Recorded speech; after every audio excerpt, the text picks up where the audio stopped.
Well. It is grind time for Let's Talk Cowboys. It is draft month. Man, we are going to be so busy, not only today, but we are going to be so busy with live streams and news reports coming up about the Dallas Cowboys this month. Is going to be crazy. Also trying to hit that 10,000 subscriber mark by the end of this month is my goal. But we got a lot of things that we're going to be talking about on Let's Talk Cowboys this month. We're going to be moving back into the studio no later. More than likely, we're going to be moving back into the remodel studio right before the draft. But for sure in the draft, we're going to have a lot of things. I can't even tell you all the things we're going to be doing during the draft. But this is going to be one of the places to be, if not the place to be during the draft. But again, the countdown is on. I think we got 25 days before the draft. And man, I am excited. And this is what we're going to be talking about all this month. Draft focus. And today, Stephen Jones has dropped a video, and that's what we're going to spend our lunchtime talking about. There are so many other things. I'll be back today around 4 p.m. to report on all the other things that are going on. And man, we got so many things going on. We got this thing going on with Micah Parsons' contract. I told y'all. People said I was hating on Micah Parsons. Nope. I told y'all. This contract stuff that Micah Parsons was talking about from the get-go is nonsense. Micah Parsons went from there's no difference between 30 and 40 million. I don't have to be the highest paid player to now he's about to be the highest paid non-quarterback in NFL history. Did I not tell you? Y'all gonna call me a prophet before it's over, but we'll talk about that in the afternoon. Again, I guess we will say good morning since it's 11 a.m. Amen? It's 11 a.m. But boy, we're gonna listen to this video with Stephen Jones. It's about 16, 17 minutes. But of course, it's probably gonna take us about an hour and a half to get through it, maybe even 2, depending upon how I'm feeling. But we're gonna get through that. We're gonna kind of analyze every little answer he gives. Stephen Jones is giving us a lot of insight into what the Cowboys are not only what they've done, but also what they're going to do in the draft. I think they're telling us exactly what they're going to do in the draft, which is nothing different than what I've been anticipating. But again, welcome, Cowboy fans and Cowboy haters alike. I'm the G, and I'm the host of Let's Talk Cowboys, where we talk facts. And if you like this video as you come in, please don't forget to like, share, subscribe, hit that notification bell. Again, we're trying to hit that 10,000 mark by the end of the month. And let's do a quick roll call. I know some of y'all probably wondering, what in the world does he have going on being on this early? Man, it's grind time, for sure. Let's get a quick roll call in here. I see a lot of y'all are in here. Well, y'all are coming in. Let's get a roll call, and if we have 10 or 10,000, we're going to talk Cowboys this morning. Let's get a quick roll call. Appreciate y'all joining me this morning. Jason Jackson, what's going on? All right, I've been doing some fiddling around. Hold on, let me get this. All right, here we go. Jason Jackson, what's up? He said, what do you think about the Parsons contract situation, with it being his agent being the reason why a deal hasn't been done? Hey, I've been talking about this, and people think I'm a hater. I'm just telling you. I think Micah Parsons' agent is probably frustrated. Now it's being reported that Jerry Jones offered Micah Parsons a contract without his agent being around. What? That's bad business. His agent is probably frustrated. And I believe Micah's been playing semantics with this thing all along. I told y'all this was just a lot of nonsense. Micah Parsons is saying one thing and his agent is doing another one. So he's trying to get the most money, because for him, there is a difference between 30 and 40 million. His pay. His pay. Again, it's nonsense, Jason Jackson. And again, it just bothers me, because this is just another one of these things with Micah Parsons Tell me you're a distraction without telling me you're a distraction.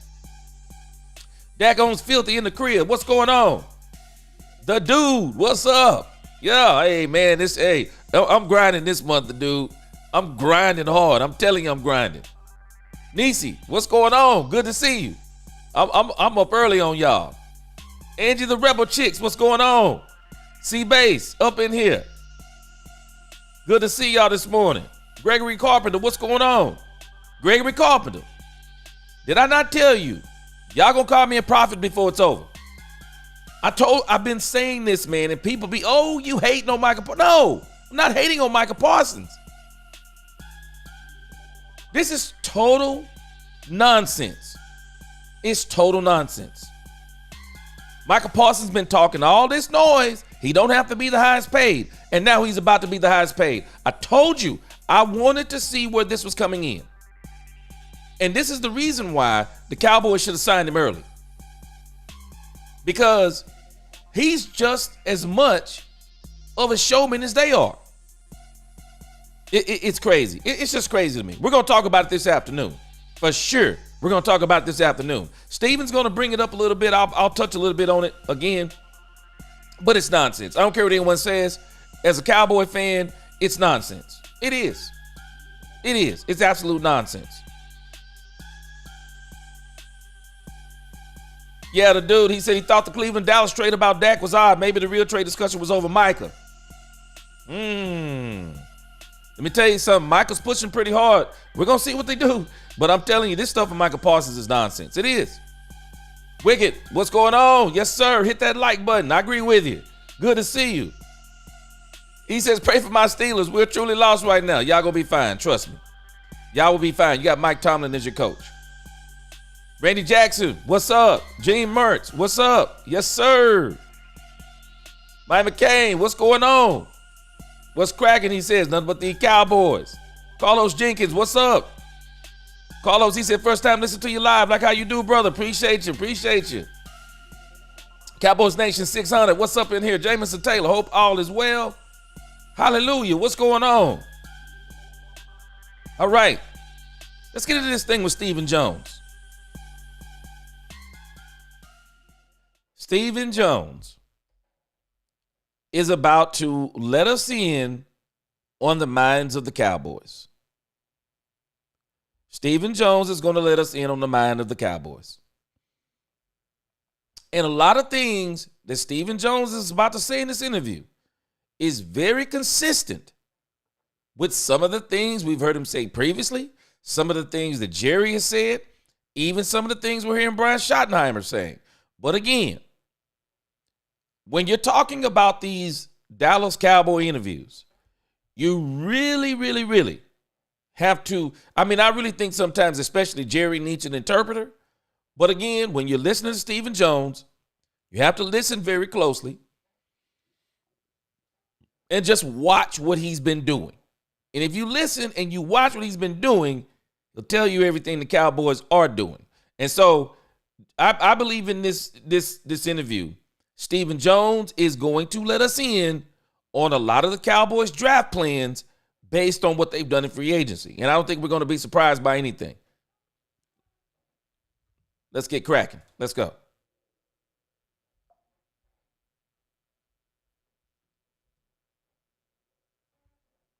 Stephen Jones. Stephen, thanks for making some time.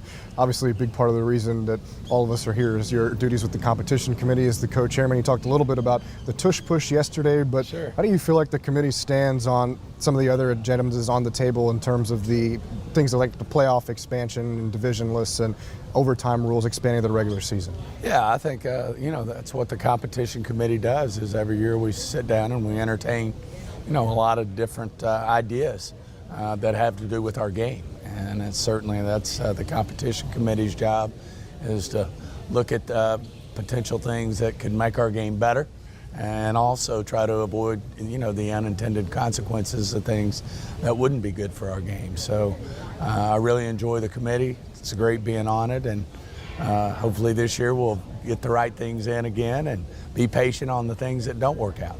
In terms of the overtime rules, translating that from the postseason to the regular season, is that something that you're in favor of? And if so, where do you see the benefit in that? Sure, I understand a lot of different views on this, but I do like us going to an opportunity where both teams get a chance to have the ball regardless.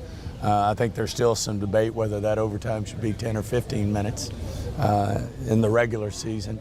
The rules will never be the same because you can still tie in the regular season, and you can't ever tie a game in the playoffs. Somebody's got to win. So certainly, that's my view of things. I think we're doing the right thing by giving both teams the opportunity to possess the ball, and I think the question still remains, should we have the 10 minutes or the 15 minutes? And, there's a lot of things that go into that. Obviously, the games that continue to run long, if it's a noon game, it can run into the, can affect television and running into the, the 4 o'clock kickoff games, the 4:25 games. So there's a lot of things that you need to consider with our partners, and certainly we'll do that tomorrow when we've had it.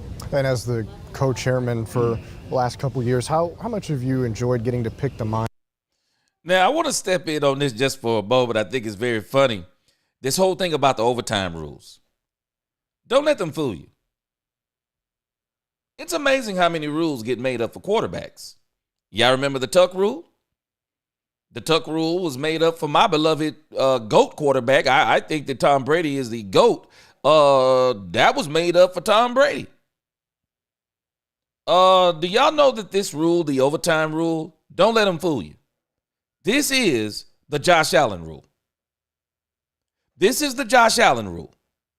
This is the Josh Allen rule because Patrick Mahomes threw Tyreek Hill a very basic short pass, and Tyreek Hill, because he's half human, half cheetah, is so fast that he outran the entire Buffalo Bills defense and threw up the deuces before he even got to the end zone, long before he got into the end zone. And Josh Allen didn't get the ball back. And a lot of people were saying that year that if Josh Allen and the Buffalo Bills would have got the ball back, maybe they could have beat Kansas City in the playoffs. No, they wouldn't have. They haven't done it, and they wouldn't have done it. That's the Josh Allen move. That's the Josh Allen, Tyreek Hill rule. So again, they do a lot of these things. Especially when it comes to these doggone quarterbacks. I'm laughing at something Nisi said in here. Let me go back for a second. Nisi said, "Gee, you're the only content creator that speaks Jerry." Hey, I'm just saying. Jerry needs an interpreter, Nisi. Jerry, if you listen to him. People think Jerry's lying. No, Jerry's actually telling you everything he's doing. You don't like what he's doing. You don't like what you don't understand sometimes what he's saying because he's always got to throw some crazy like the riverboat run stories and the dragonfly and the mosquito stories. I mean, he's always throwing these stories in. But if you listen to Jerry Jones, you will not be surprised. He's telling you everything he's doing. You may not like it. You may not like the way he's saying it. But again, I'm just telling us, Jerry needs an interpreter. He needs an interpreter. He speaks very cryptic. And I even think that even when you talk about Stephen Jones needs a little bit of interpretation too. Because you may think Stephen is saying one thing, just like when he said his goal is to build the best roster in the NFL. A lot of people think, 2025. No. You can't build the best roster in the NFL in one season. That typically takes 2 minimum, depending upon what you got. And if you already got the kind of roster that Philadelphia had last year, no, you were already building it. And they had started building it. You can even go back to before the first Super Bowl, which was 2023, I'm thinking. 2023, the year the year Kansas City beat them. It takes about 2 years to build, quote unquote, the best roster. And even that's going to be very difficult because you're still going to need some luck in there when you're talking about going through the regular season and the playoffs. But it takes a couple years to do that. And so a lot of people think, Nisi, when they heard Stephen Jones, for example, say, yeah, build the best roster in the NFL. No one asks how long is it going to take. Well, if you got a little bit of common sense, you already know there's no way they're going to build the best roster in the NFL in one season. I mean, they basically turned over 15 to 20%, And then they did bring some back. So we got about a 10 to 15% roster change, and we still got some holes to fill. So no, again, a lot of people sometimes they get a little too up on what Jerry and these guys are saying. But I just listen to it and look at how they're moving and go, okay, this is what they mean. And so again, we're gonna. Steven is talking about a little boring stuff right now, but they're gonna really get into some nitty gritty stuff about the Cowboys because they can't resist. They're definitely gonna get into the Cowboys stuff. The dude said Jerry's definitely getting close to needing an interpreter. He just rambled on and on first quarter during Scotty's hiring press conference. Yeah, I think they knew what he was saying. At least Steven did, but everyone else was kind of like, what in the world is he talking about? Wicked, he says Cam's crappy hole. He said he has some real good content on fishing, and the website at the same name has great fishing products. Okay. All right, let's see here. We're going to get back into Steven here. Gregory said Jerry speaks another language. Yep, he does. Speaks Jerry language.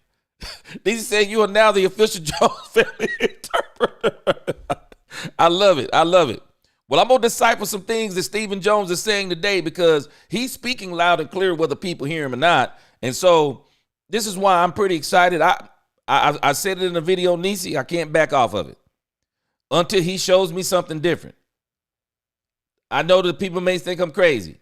I'm going to trust Stephen Jones. I think he's been doing what he said he's going to do.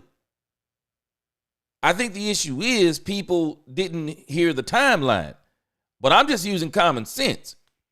If I say I'm going to build the best roster in football and you don't ask me, well, how long is that going to take? Then I can let that take as long as I want it to take until I feel like it's there. So again, I think it's going to be a couple of seasons on this. Next year, we're going to see the fruits of this. Jared Thomas, the overtime rule. Yep, it's the Mahomes and Josh Allen rule because both players lost overtime playoff games when neither got the ball back, especially that boy Josh Allen because they want him to get a Super Bowl bad. Fan bases whine and it will change. They won't change rules for Dak. Nah, they ain't changing no rules from Dak. They're going to take some rules from Dak. JR, he said you can build the best roster in 1 year if you're willing to spend. The Rams did it. Dallas ain't about that kind of action, though. No, exactly. No. And even with the Rams, you think about it, JR, you still got to have some pieces in place, even though the Cowboys did have some pieces in place. You got to have some pieces in place. And again, you're right. You have to be willing to spend. And knowing the Cowboys, they're not going to do that. They're not going to do it, especially when we like our guys. You're going to hear in this interview, Stephen Jones is going to say, we like our guys. And that's going to be the key to something we're going to talk about here in a few moments. D-Block up in here. What's up with D-Block? What's up? D-Block, I'm going to have to trust him until he show me something otherwise. But when he goes back on what he says, I'll be the first one to tell you. 555, what's up? That's up. He said the playoffs are not targeted as a goal. It's going to have to be going forward because the regular season is nothing for the Cowboys. They're going to win in the regular season. But again, Stephen Jones, let's hear some more Stephen Jones. They're going to get to the Cowboys stuff pretty quick. Just check him out. Minds of some of the other people in that committee and just learn some different perspectives and maybe add it to yours. Well, I've been on this committee, fortunate enough to be on for many years now. Jerry was on it to start for many years, and then I ended up taking his spot. But certainly to get to understand the mindset of all the different coaches I've had the honor to serve with, the different general managers, other owners. You just learn a lot about the game, and you certainly gain a respect for the game every year that I'm on the committee. And certainly I'm honored to be on it and humbled to be on it, and hopefully we continue to make our game better. In terms of going back to your roster now in Dallas, you talked a little bit about some of the gaps that you filled in free agency, and you mentioned selective aggression as one of those processes that you'd like to use in that standpoint. When you look at the wide receiver room, Paris Campbell was a guy that you signed, but in terms of what you've got there alongside CeeDee Lamb, where do you feel like that room is at, and is that a position maybe that you look for the draft or even in free agency to continue to build? First of all, I like our room. We added Mingo late in the year last year. I think him having a full off season to work with Dak.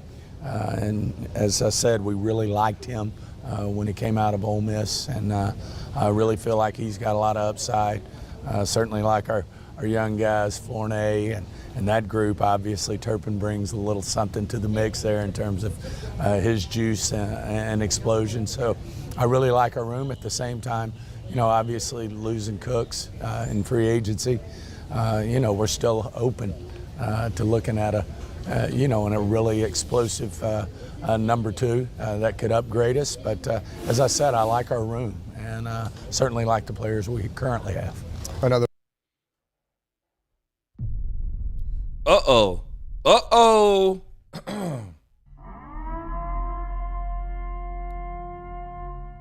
Let us stop right here for a moment. Did you catch a D block? You caught it, didn't you, D block? We like our room. We like our room. Now, let me key y'all in on something. There are people still out there hopeful that the Cowboys are going to get Keenan Allen. Hey, don't get me wrong. I got a lot of respect for you people who want Keenan Allen. When you mention the name or you say the word explosive, does Keenan Allen come to mind? Keenan Allen is explosive. There are some that can make the argument that Keenan Allen is explosive, and I'll respect what the argument you make. No, Keenan Allen is not what he's talking about. And the reason why I know Keenan Allen is not what he's talking about, because if Keenan Allen was what he was talking about, they would already have gotten Keenan Allen. They're not talking about Keenan Allen. They're not talking about Amari Cooper. Amari Cooper is not explosive anymore. There are people that are saying Amari Cooper is done. Is Amari Cooper a technician? I still believe he's a technician. I do not believe he is gone. I do not believe he's done. They're not talking about Amari Cooper. They're not talking about the guy that people have been talking about from the New York Jets. Let me interpret. And the reason why I know they're not talking about these guys, because if they're talking about these guys, and they could absolutely surprise me and go and sign one of these 3 guys that I just mentioned. And this is not a knock on those 3 guys, but you got to hear what he's saying. Explosive. What is explosive? What is explosive? When I think explosive, I think 4.3 40s. I think sub 4.4 40s. I think low 4.4 40s. I think young guys. I think guys who can break tackles. I think guys who can take it to the crib. When you're talking about explosive, the guys who are out there right now, they're not talking about those guys. I don't believe they're talking about those guys. I could be totally wrong, but I don't think they're talking about those guys. The only place right now, if you want an explosive wide receiver, I'm not talking about a veteran wide receiver. I'm not talking about a good wide receiver. I'm not talking about a guy who you can bring in and you know he's going to be productive. You know he's going to be above productive. You know he's going to be good for the team. That's not what we're talking about. Because the Cowboys, in some respects, I think they already have that on the team. You know why I think they have that on the team? They mentioned Jonathan Mingo. They think that Mingo is going to be something. They do. Let me read some of y'all comments, because I'm telling y'all, they think that Jonathan Mingo may be one of their answers. They don't think he is the answer. They think he's one of the answers. They do. They think he's one of the answers. And Todd Church, man, what's going on? Good to see you in here. Todd Church brings up DJ Clark. Let's see. DJ Clark, wide receiver. DJ Clark, 28 years old. Okay, yeah, I remember DJ Clark. Yeah, DJ Clark. But again, I don't think they're talking about DJ Clark. Because if they were talking about DJ Clark, they could go get DJ Clark. Or they could probably make they could make it happen with DJ Clark. But think about DJ Clark, 28 years old. Cortland Sutton. I don't think they're talking about him, 29 years old. You think about Keenan Allen, 33 years old. Amari Cooper, what is he? 31, 32 years old. They're not talking about those guys. They're not talking about those. I don't think they're talking about those guys. Because if they're talking about those guys, what's stopping them from getting those guys? What's stopping them? I'm just telling you. I just don't think Amari Cooper is going to be able to command top dollar no more. I definitely don't think Keenan Allen is going to get the money that he's looking for. I don't know what he's looking for, but Keenan Allen, I just got a strange feeling. Keenan Allen is not going to be able to get in that $12 to $13 million range that some has reported that he wants, unless he's willing to sit out the entire offseason and wait on a team to get injured at wide receiver, maybe in the preseason, maybe during the season and get desperate and he gets one of those type of deals. But again, no knock on Keenan Allen. They're not talking about Keenan Allen. The Cowboys think that they already have a good wide receiver room. They think they have a good wide receiver room. Nisi said, Mingo's going to be that number 2. That's who he's pushing for and only mentioned. Now, Nisi, they're big on Mingo. They're big on Mingo. And they're wanting to see, because they look back at the tape. I got a video I'm going to release today on Jonathan Mingo. They look back at the tape. And when you look back at the tape, Mingo was beating some of those coverages. The problem was Cooper Rush, he couldn't get it to him. Cooper Rush is not a deep throw. He's not a deep pass thrower. Cooper Rush couldn't get it to him. Jonathan Mingo does not fit that stale as toast West Coast offense that Mike McCarthy was running. He doesn't fit it. And so they're big on Jonathan Mingo. But I also think, Nisi, I think this is telling us something else. They're going to the draft. The Cowboys are going to the draft for the wide receiver too. Bottom line, the Cowboys are going to the draft for the wide receiver too. And if they're smart, that's exactly where they're going. That's exactly where they're going. You got to think about this where it makes sense. And the reason why I don't like none of these Cortland Sutlins and it's not that I don't like these receivers. Yes, they're good. The Keenan Allens, he's great. It's not that I don't like none of them. But when you look at what the Cowboys are doing, they're getting younger. And people keep saying we need a veteran wide receiver. No, you don't. We have a veteran wide receiver. His name is CeeDee Lamb. We don't need a veteran wide receiver. CeeDee Lamb is the captain of the wide receiver room, period. In the story. We don't need to talk about this no more. This is why the Cowboys, I believe, didn't bring in somebody like Devontae Adams. Cooper Kupp was never going to fit here. I'm glad we didn't get Cooper Kupp. No, the Cowboys need to stay the course. Stand pat. Go in the draft. Get one of these top 5 wide receivers. Because you will not only be able to get them for 2 years. Because Keenan Allen, he'll be a 1-year rental. No way they'll do 2. He'll be a 1-year rental. Amari Cooper, he'll be a 1-year rental again. You get any, you mentioned Todd Church, he mentioned somebody, DJ Clark Jr. He's 28, I promise you. 1 to 2 year rental. Why do that? Why tie up money in those types of wide receivers? When you can go to the draft, get a top flight, top 5 wide receiver. The Cowboys have done well when they've drafted wide receivers in the first round. They've done well. Go get one of the top 5 wide receivers. My recommendation, don't get Matthew Golden. Don't get Luther Burden III. They're a little bit undersized for what the Cowboys should be looking for.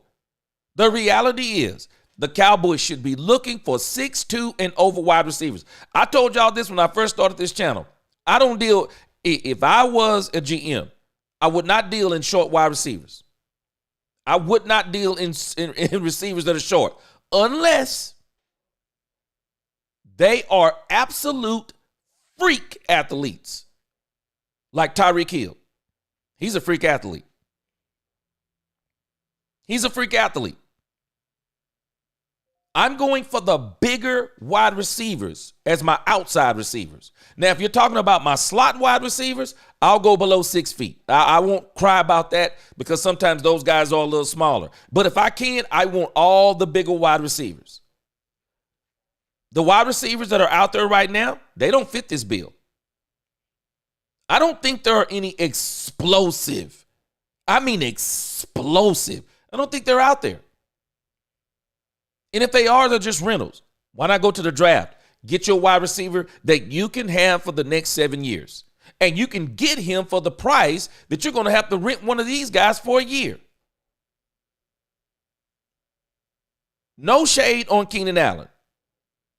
I'm not paying Keenan Allen 2 years for I'm not paying Keenan Allen 2 years for $25 million. Guaranteed money. I'm not doing it. I wouldn't do that for Keenan Allen. I'm not doing that. I'm not doing that for Amari Cooper. I'm not going a 3-year, $20 million guaranteed deal. I'm not doing that for Amari Cooper when I know doggone well I'm probably not going to keep him more than 2 years. If I give him a 3, I'll keep him 2. If I give him a 2, I know I'm not keeping him more than 1. I'm not doing that. I'm not giving up. I'm sorry. I'm not trading a second-round draft pick to the doggone Denver Broncos for a 29-year-old Cortland Sutherland. I'm not doing it. I'm not doing that. I'm not taking on that kind of money when I can only have that receiver for what, 2-3 years? No, not doing it. Not doing it. No, if I'm going to get a wide receiver that I'm going to spend this money on, give me one from the draft like I got CeeDee Lamb. I get to control CeeDee Lamb for 7 years. The Cowboys have extended him. The Cowboys are going to have CeeDee Lamb throughout the prime of his career. Prime of his career. So from the Cowboys, Ted McMillan, Emeka Egbuka, I'm telling you, if they decide to go in the later rounds, I would be looking at a guy like Dante Thornton and the guy who I really have circled. I wish the Cowboys could get. You want explosive? Savion Williams. Shoot. You want explosive? Look at his tape. Tell me about his hands. I understand. He needs to work on the jug machine. We got to get his hands right. But when you're talking about pure explosive, y'all think about what we did with Dez Bryant when he came in. Dez Bryant was pure explosive. Tell me who talked about Dez Bryant route running. Who talked about it? I didn't hear anybody talking about Dez Bryant route running. Pure explosive. With a wide receiver like Savion Williams, your focus, just get the ball in his hands. Just get the ball in his hands. Dante Thornton, you want speed? Explosive. He jumps off the tape. Explosive. He's got speed. If you want to go to Matthew Golden, one thing I can tell you about Matthew Golden, I'm not a fan, but the productivity, the separation, the pure raw speed, he got it. Emeka Egbuka, to me, is the best of those top 5 wide receivers. He's not the best per se in the eyes of some, but in my eyes, when I look at all around, when I look at the combination of hands, speed, technique, separation, I mean, he embodies he's got a lot of everything when you're looking for a wide receiver. Emeka would be for me. Emeka would be my wide receiver. That's the one I'm choosing. I think he's going to give you the most bang for your buck. I think he's going to give you the most mileage. I think he's going to be an absolute monster in this league. I do. Emeka is going to be a monster. But when you start talking about what he said, think about it. He said 2 things. We like our room, D-Block. We like our room. Now, didn't we say this? We said this before. The Cowboys want to see what Jonathan Mingo is. And I've been noticing this language in a lot of the Cowboys conversations. I've been noticing this in the conversations of Jerry. I've noticed this in the conversations of Steven. You ever notice what they do when they talk about the players that they've picked up? They always talk about the draft grades they had on them in the past. And so the Cowboys, their thought process is, if we got you as a second round grade in 2022, and 2025 rolls around, and you some kind of way come available, the Cowboys are saying, we're taking a chance on you because we had you graded so high in the past, and we believe that we're the team that can bring out of you what we saw in you when we had you at a second round grade. I'm sorry, the Cowboys like Jonathan Mingo. Just tell Yes, sir. D-Hogs, what's up? He said, I'm at work, but I had to check in and show some love. He said, I'll catch you later on. I have a few questions to throw your way. Yes, sir. We're going to be back today at 4 o'clock. It's grind month, bro.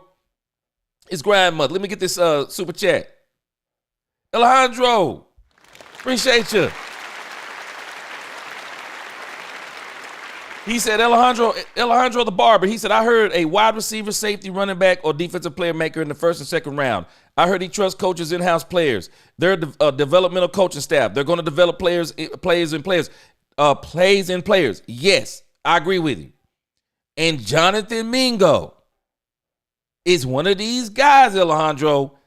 They think they got something in him. But listen to this part too. I don't think, and Nisi said she thinks that Mingo's going to be the number 2. Let's wait and see. I think he's going to be the number 3. I think Tolbert is going to find himself as the odd man out this year because the Cowboys are getting a wide receiver in the draft, and it will be in the first 2 rounds. They're going to get a wide receiver because based on what Stephen Jones just answered, they don't really think the number 2 is in the building. I do think they like Mingo, though. I think they like Mingo better than Tolbert. I can tell you right now, if Tolbert don't show out this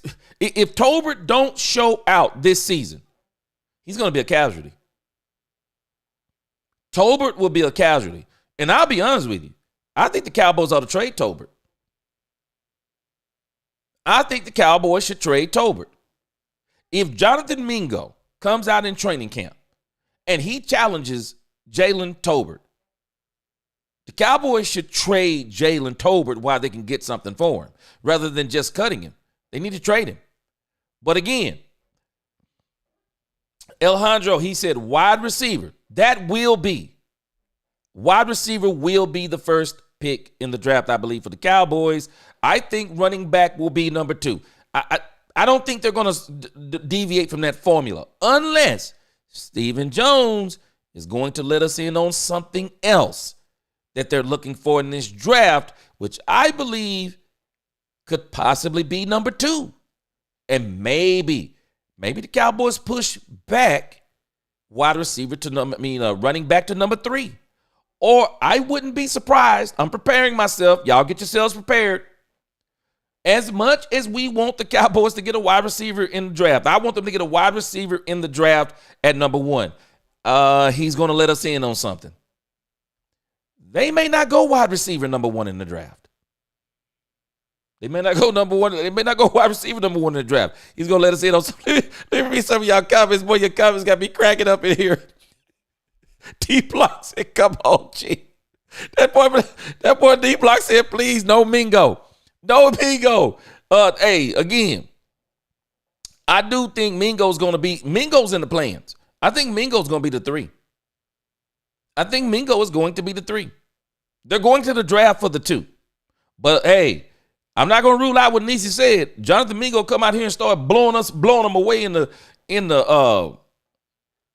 training camp. You never know. But, again, I'm confident the Cowboys will get a wide receiver in the first round. I'm confident they're going to get a wide receiver in the first round. Big Dal, what's up? He said Mingo is a 3 at best. Yeah, I think that's where they're going to probably put him. I don't think they think the 2 is on the team. C-Base, Lewis, he said you have a lot of them in this draft. Yeah, If you're talking about wide receiver, they can get one in the draft. C-Base, the wide receiver room is soft. Yeah, it's just Lamb. Now, again, C-Base, the Cowboys are hoping that they have 2 wide receivers in that room. And I'm telling you who those 2 wide receivers are. Jalen Tolbert and Jalen Brooks are going to find themselves as the odd men out on this squad. They are going to be the odd men out. I was trying to pull back some of my notes. Let's see here. When you look back at the Cowboys depth chart, I believe that these guys are going to be the odd man out. They are. Let me see if I can get this on the screen. If I can, I can't. But when you look at the wide receiver, we got CeeDee Lamb as the wide. He's listed as a wide receiver 1, of course. They got Jalen Tolbert listed as a wide receiver 2. That ain't happening. That is not happening. And do you know who they got listed behind Jalen Tolbert? Jonathan Mingo. Mingo's going to push Tolbert out. I guarantee you. Mingo is going to push Tolbert out. And Paris Campbell. This is just how the Cowboys operate. They're hoping Paris Campbell is going to turn out.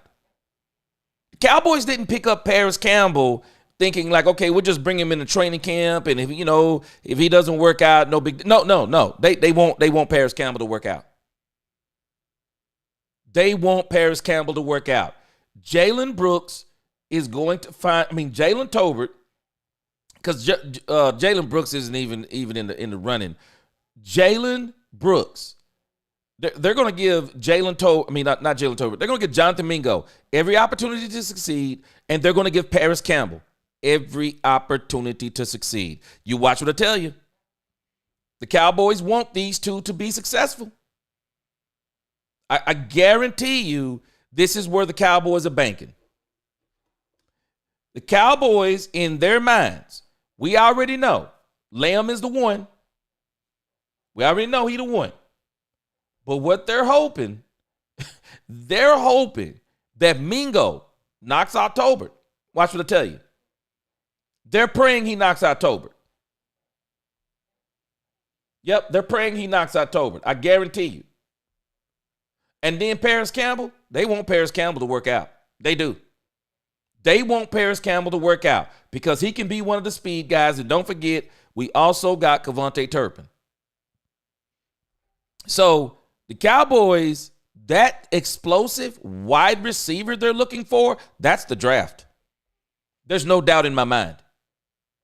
That's the draft. Because if it wasn't the draft, then why don't they just go ahead and get that wide receiver now?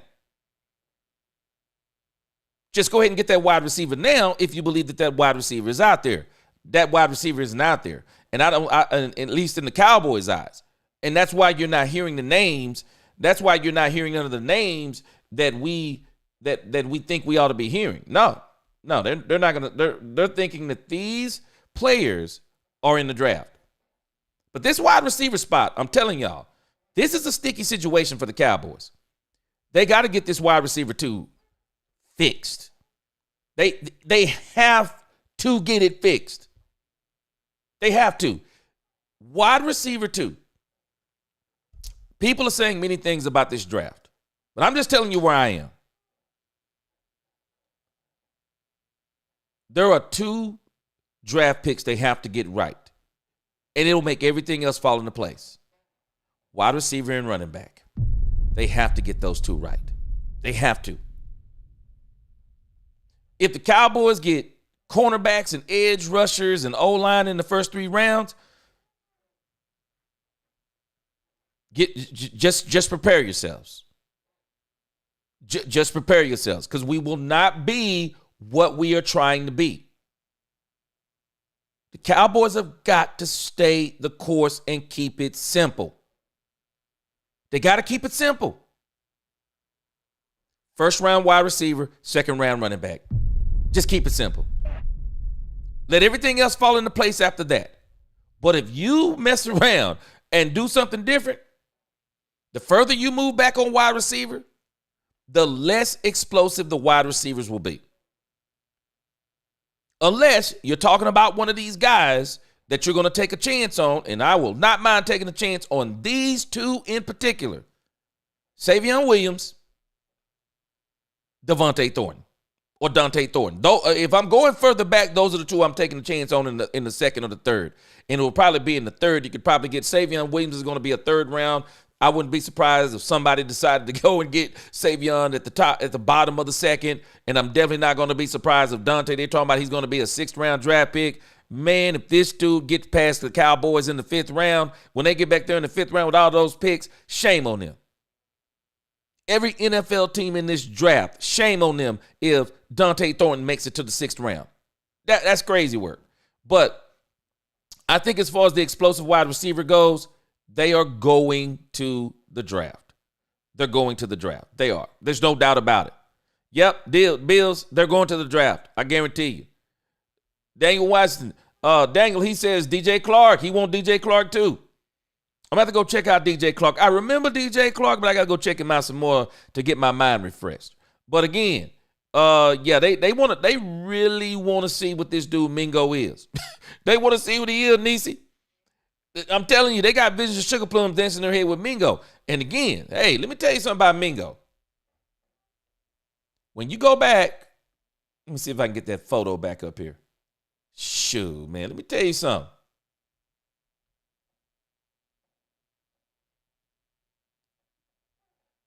Let me see if I can pull it up. With Dak, and as I when you look at Jonathan Mingo, man, when you look at Jonathan Mingo, he's menacing. He is menacing. A dude like that walk up on a regular size cornerback, man. Yeah, he looked the part. I can tell you that much. He looks the part. He looks the part. This is what got the Cowboys excited. And I think this gets a lot of people excited when they see the body type of a guy. And when you're looking at his body type, shoot, man, this dude right here, if he can just be the 3rd wide receiver for us, man, he might be one of the best third wide receivers in the league. I think the Cowboys think he has that potential, that he can be that good. And we're gonna get the opportunity though to see what he looks like with Dak Prescott. And I think that's what everybody's waiting on. What does he look like with Dak Prescott? Because Cooper Rush, we knew already, and I said it during the season, there was no way we were going to know what this man was with one Cooper Rush. We were just not going to do it. Nisi said, of course, they will go O-line in the first. I won't be surprised. I'm telling you, I'm preparing myself that based on something that Steven's going to say inside of this interview, I'm preparing myself of what direction they could go. But if the Cowboys stay true, I think they're going wide receiver in the first. Yes, sir, David Duvall. Looking forward to see the new studio. Yeah, it's gonna be nice. It's gonna be nice. It's taking long enough. It's gonna be nice. No. Asiatic Pain. He said, good. Go trenches, defensive tackle and guard. Yeah, we saw how Philly won the Super Bowl in the trenches for sure. Yeah, we're gonna see. He's gonna make a mention. I'm preparing myself. Yeah, Shotty said they want a game changer at 12. Won't be a trench player at 12. I think it's gonna be wide receiver. I do. I think it's gonna be wide receiver. Robert Simmons, what's going on? Ryan Flanoy, yes, sir. Yes, sir. Tobin and Brooks are gonna be out of here sooner than later. Big Dale, I think they're hoping Paris Campbell can be more than a camp body with that 4.3 speed. I think they're hoping, but again, I don't think they think he's a starter. I think they think he can maybe be a piece. Yeah, I think they think he can be a piece, but not a starter.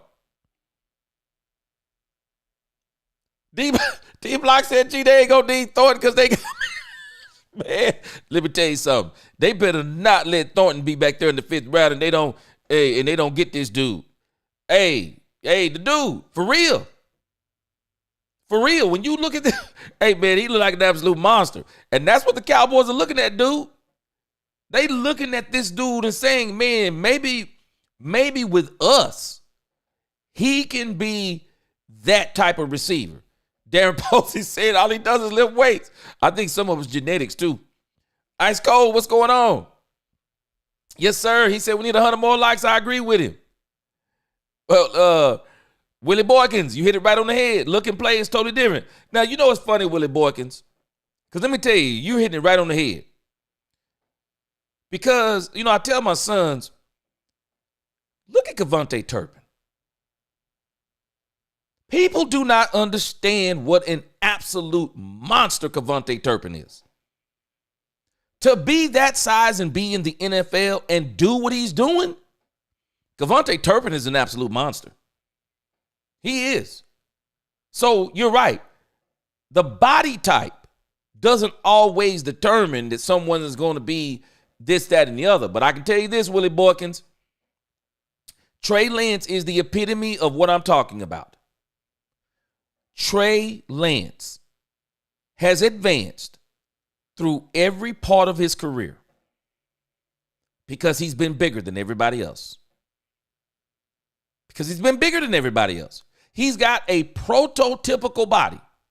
And when he's been given the opportunity, at least on those lower levels, because when you're at the lower levels, high school, if you're the biggest kid, they're going to give you a lot of opportunities.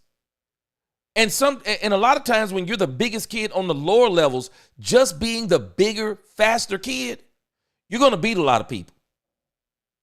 You're going to be able to beat a lot of people until you start getting into those playoffs, those playoffs, and you start dealing with those state championship level teams to where now the size doesn't matter anymore. Because now you're going up against teams that have guys who have actually been coached and have actual skill. And the size can no longer just get you by anymore. But on the lower levels, a lot of times, the bigger body type, the more athletic kids, they progress until you start getting to the big schools to where they're actually going in and doing a lot of scouting. And they're not only getting the guys with the big bodies, they're getting the guys who have a lot of skill and may have the smaller bodies. And so then when you hit the NFL, it's a whole nother level. Man, you can get to the NFL and you can be a 225-pound, 6'4" wide receiver with a wingspan like a doggone eagle, and it'll be a guy like Kevontae Turpin in front of you. Because he's not bigger, but he's more productive. He's more productive. He's got a better skill set than you. So it's different when you get to these type of levels. And so again, when you're looking at Jonathan Mingo, I mean, just look at this dude. I said we really. Man, he looked like he should be in one of these doggone Avenger movies. Like he should be in a superhero movie. I mean, they wouldn't even have to modify the suit to put this dude in this thing, man. Liked him. He looks like a monster, man.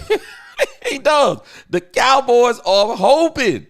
They are hoping that this dude be him. Nisi said Mingo plays well. The Jerry won't hesitate to. Oh, hey, Nisi. They want him to be successful.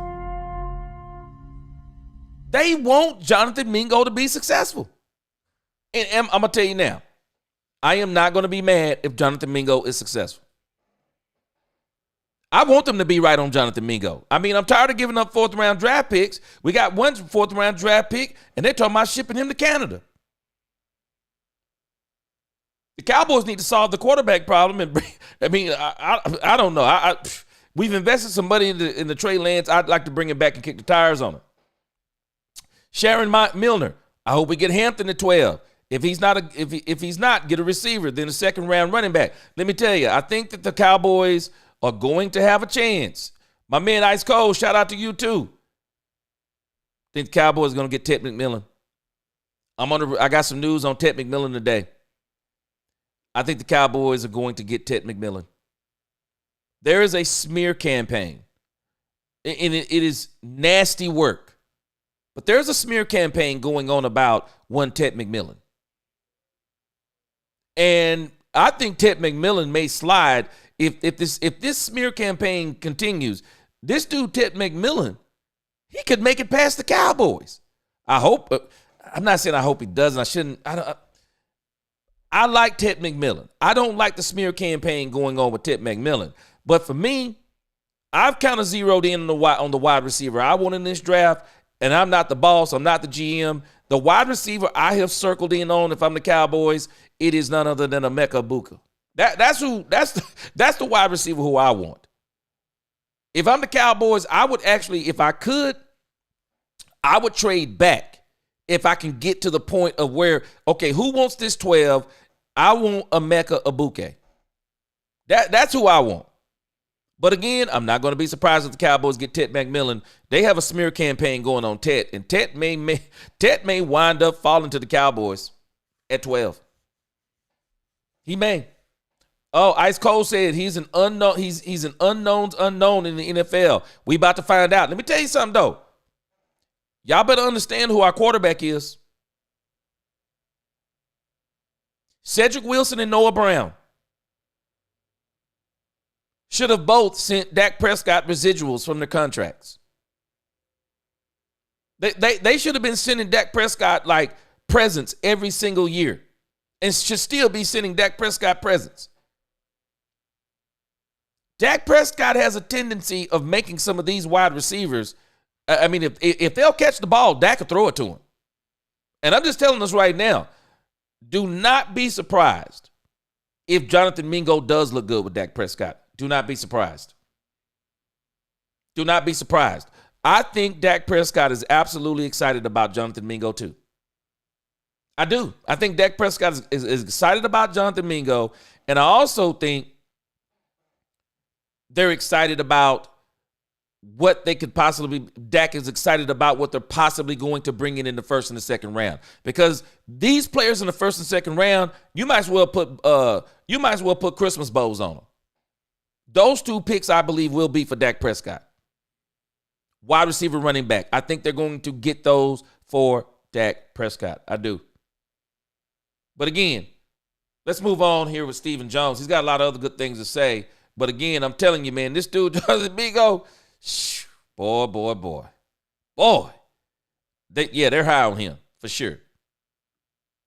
Keep some tread on the tires, and is that even another room that you... As I said, I like our room, and certainly like the players we... He likes our room. He likes our room. You're going to hear this a lot. Currently have. Another room that you said you liked yesterday was the running back room. You had Javonte Williams in there and Miles Sanders. You know, there was the by committee approach a little bit last year to start, and then Rico Dowdle kind of emerged.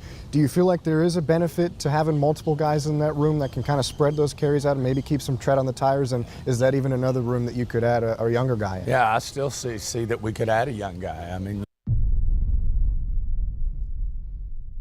the Cowboys will not be going running back by committee.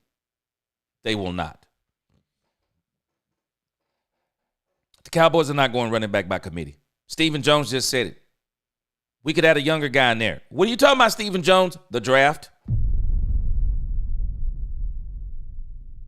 I think they're telegraphing in what they're going to do. Wide receiver, running back, round 1 and 2. I'll be shocked if they don't.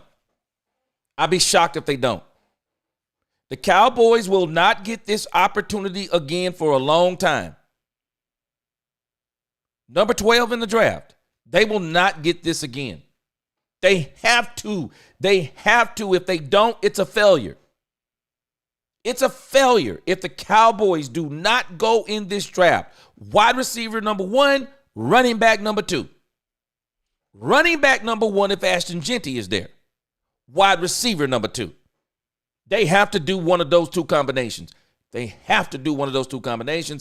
he's telegraphing this in. Running back room, they're not happy with that running back room. They got depth in that running back room. No, they're going to the draft for that running back. You just book it. They're going to the draft for that running back. Nisa says Steven is listening to the Dallas content creators. He has changed his saying of "we like our guys" to "we like our room." Yeah, he got new language for it, but it's the same thing, Nisi. It's all semantics. It's just the fancy way of saying we like our room. Yeah, we like our guys. we like our guys, Nisi. We like our guys. No, hey, just facts. And again, they're telegraphing it into us. No, they're getting a running back. If you want a young running back, like he just said, there's room for a young running back. Yeah. Ashton Genty, Omarion Hampton, and I'm going to give you my favorite. I'm stuck on these Ohio State guys. I want Travion Henderson. Travion Henderson is going to be a monster, and I hope that is who the Dallas Cowboys land. Cowboys get Emeka Egbuka, I think I heard somebody pronounce Egbuka or Emeka.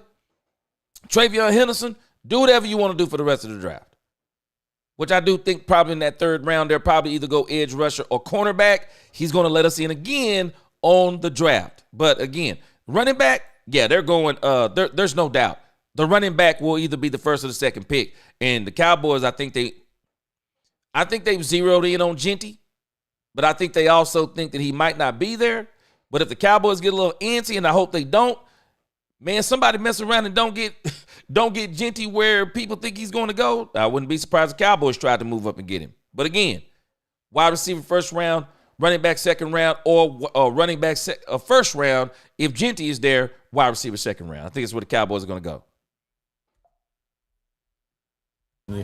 These backs, it's a long season, and you certainly need them. But I think the two backs we signed are guys we really liked a lot. Certainly liked Javonte coming out of college. Did you catch that? Again,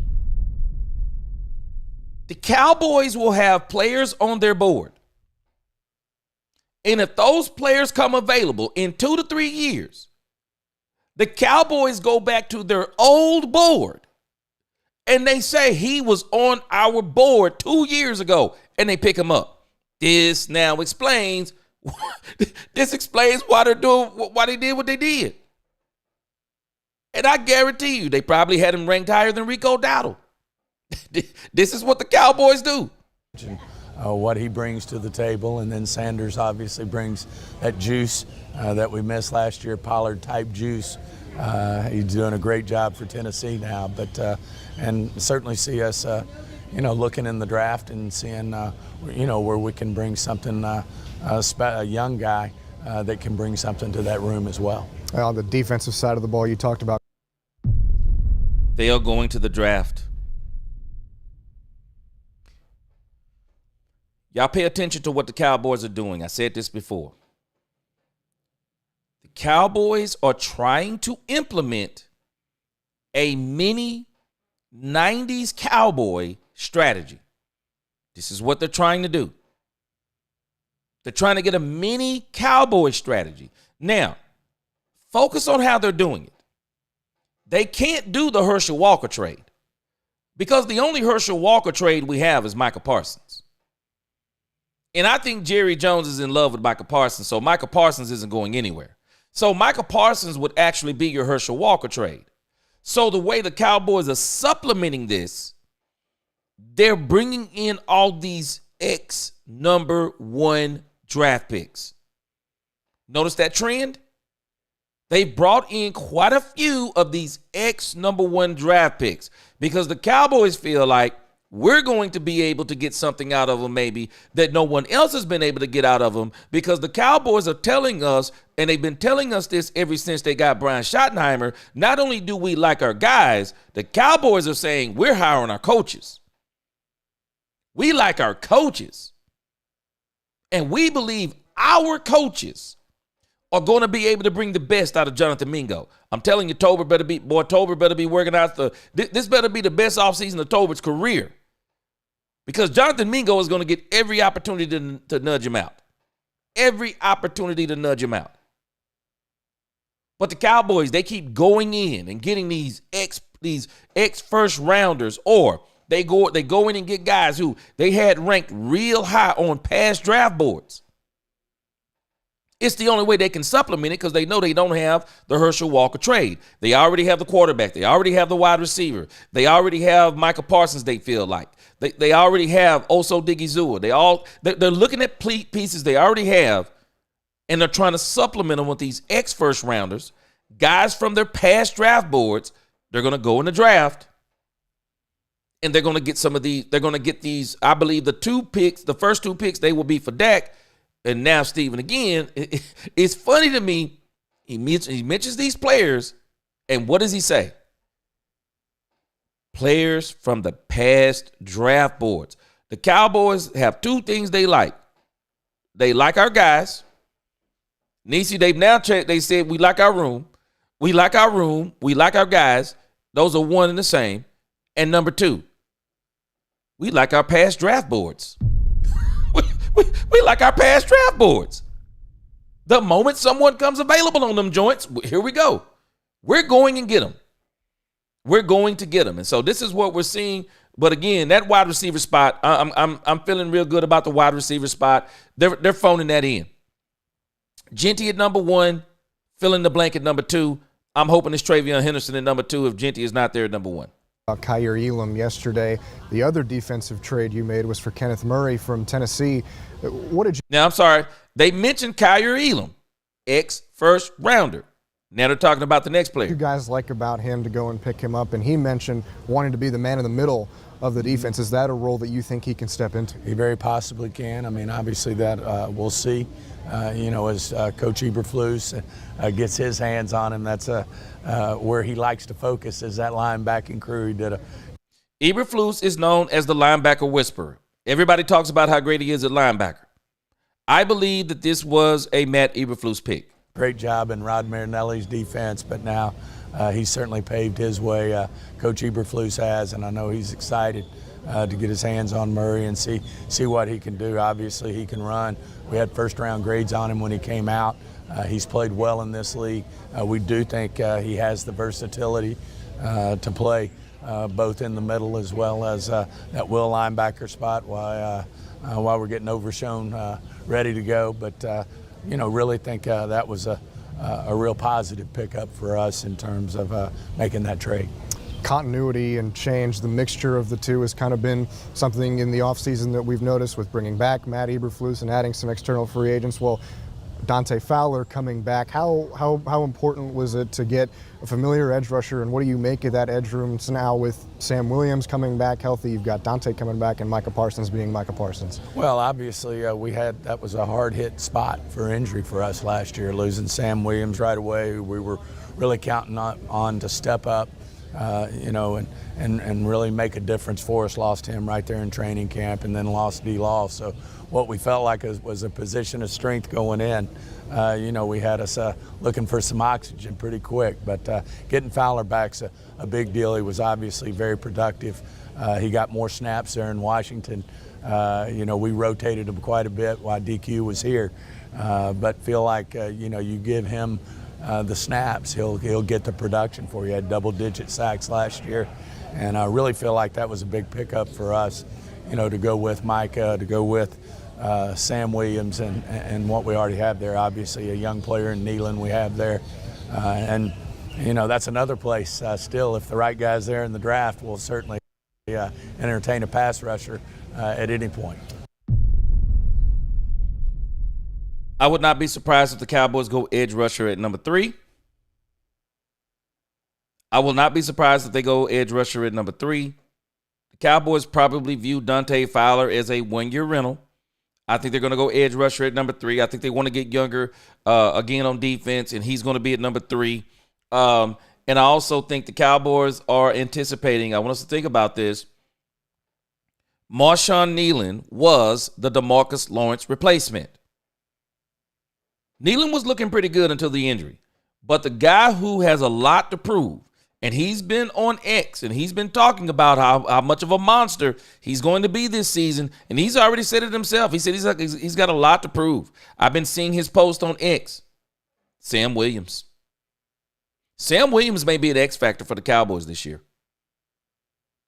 Sam Williams may very well be an X factor. If Sam Williams come out the box balling, boy, the Cowboys going to be nasty. You got Sam Williams. You got Marshawn Nealon. And not only that, they brought in Solomon Thomas. I'm absolutely excited about Peyton Turner. I'm telling us guys, the Cowboys, I think the Cowboys are going to be pretty good on defense. I think they're going to be better than pretty good. I will not be surprised in this first season with Matt Eberflus. The Cowboys have a top 10 defense. Top 10 defense. And I will not be surprised if this defense is not leaning more towards 5 to 8. Closer to 5. I will not be surprised. The Cowboys have got some serious pieces. And if these people turn out, which I think they are going to turn out for the most part, the Cowboys have got some serious depth on defensive line. And this is why I laugh at a lot of people when they give the Cowboys an F. When they give the Cowboys an F in free agency. No, I think the place where they really did the damage was the defense. The Cowboys did damage on defense. And this is where I want them to continue to do damage. If there's anything else the Cowboys do in free agency, I don't want to see no offensive player. I don't want to see any offensive player. I want them to continue. Trey Hendrickson. You want to make a trade? No, do it for Trey Hendrickson for the Cincinnati Bengals. Get Trey Hendrickson in Dallas opposite of Micah Parsons. Get Trey Hendrickson. Go out. Spend a little bit of money on Calais Campbell. I'm telling you, I can't believe the Cowboys hadn't brought in Calais Campbell. Calais Campbell, people keep waiting on Calais Campbell to fall off a cliff, and he won't fall. You could pay Calais Campbell a little bit of nothing. You looking for cornerback? Bring in Asante Samuel. Bring in Asante Samuel.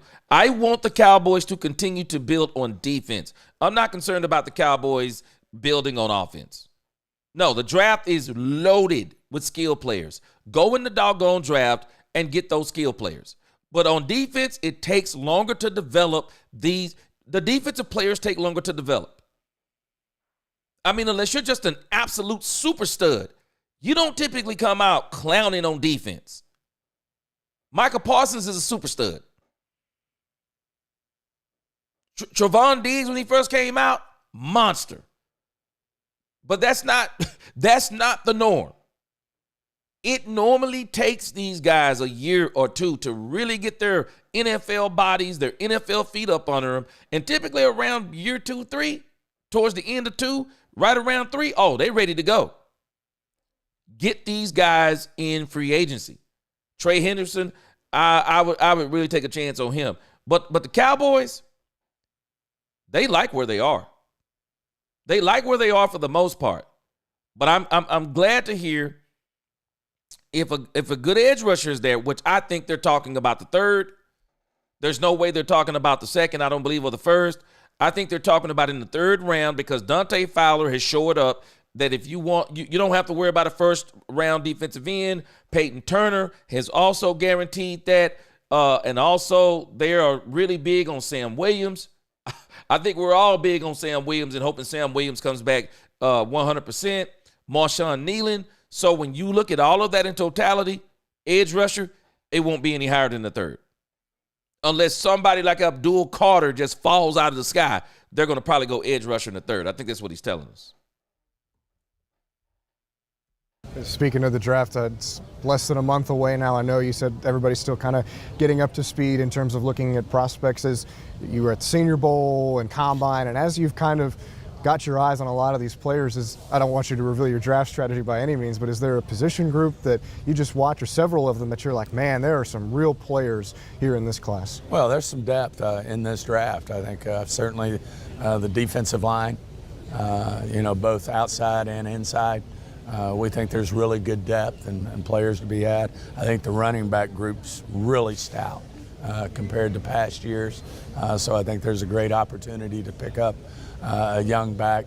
But the key thing in free agency, which probably didn't, on hindsight, didn't do as good a job as we've done in the past, but feel like we got a lot of that done this year, is just, getting the numbers of players, that we need to solidify our rosters. So when we do get in the draft, regardless of position, if a great player's sitting there, that's when we've had our best drafts. I mean, we didn't know we were going to pick a pass rusher when we picked Micah.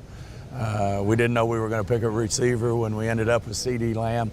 That's to me what really enhances your opportunity to do special things in the draft.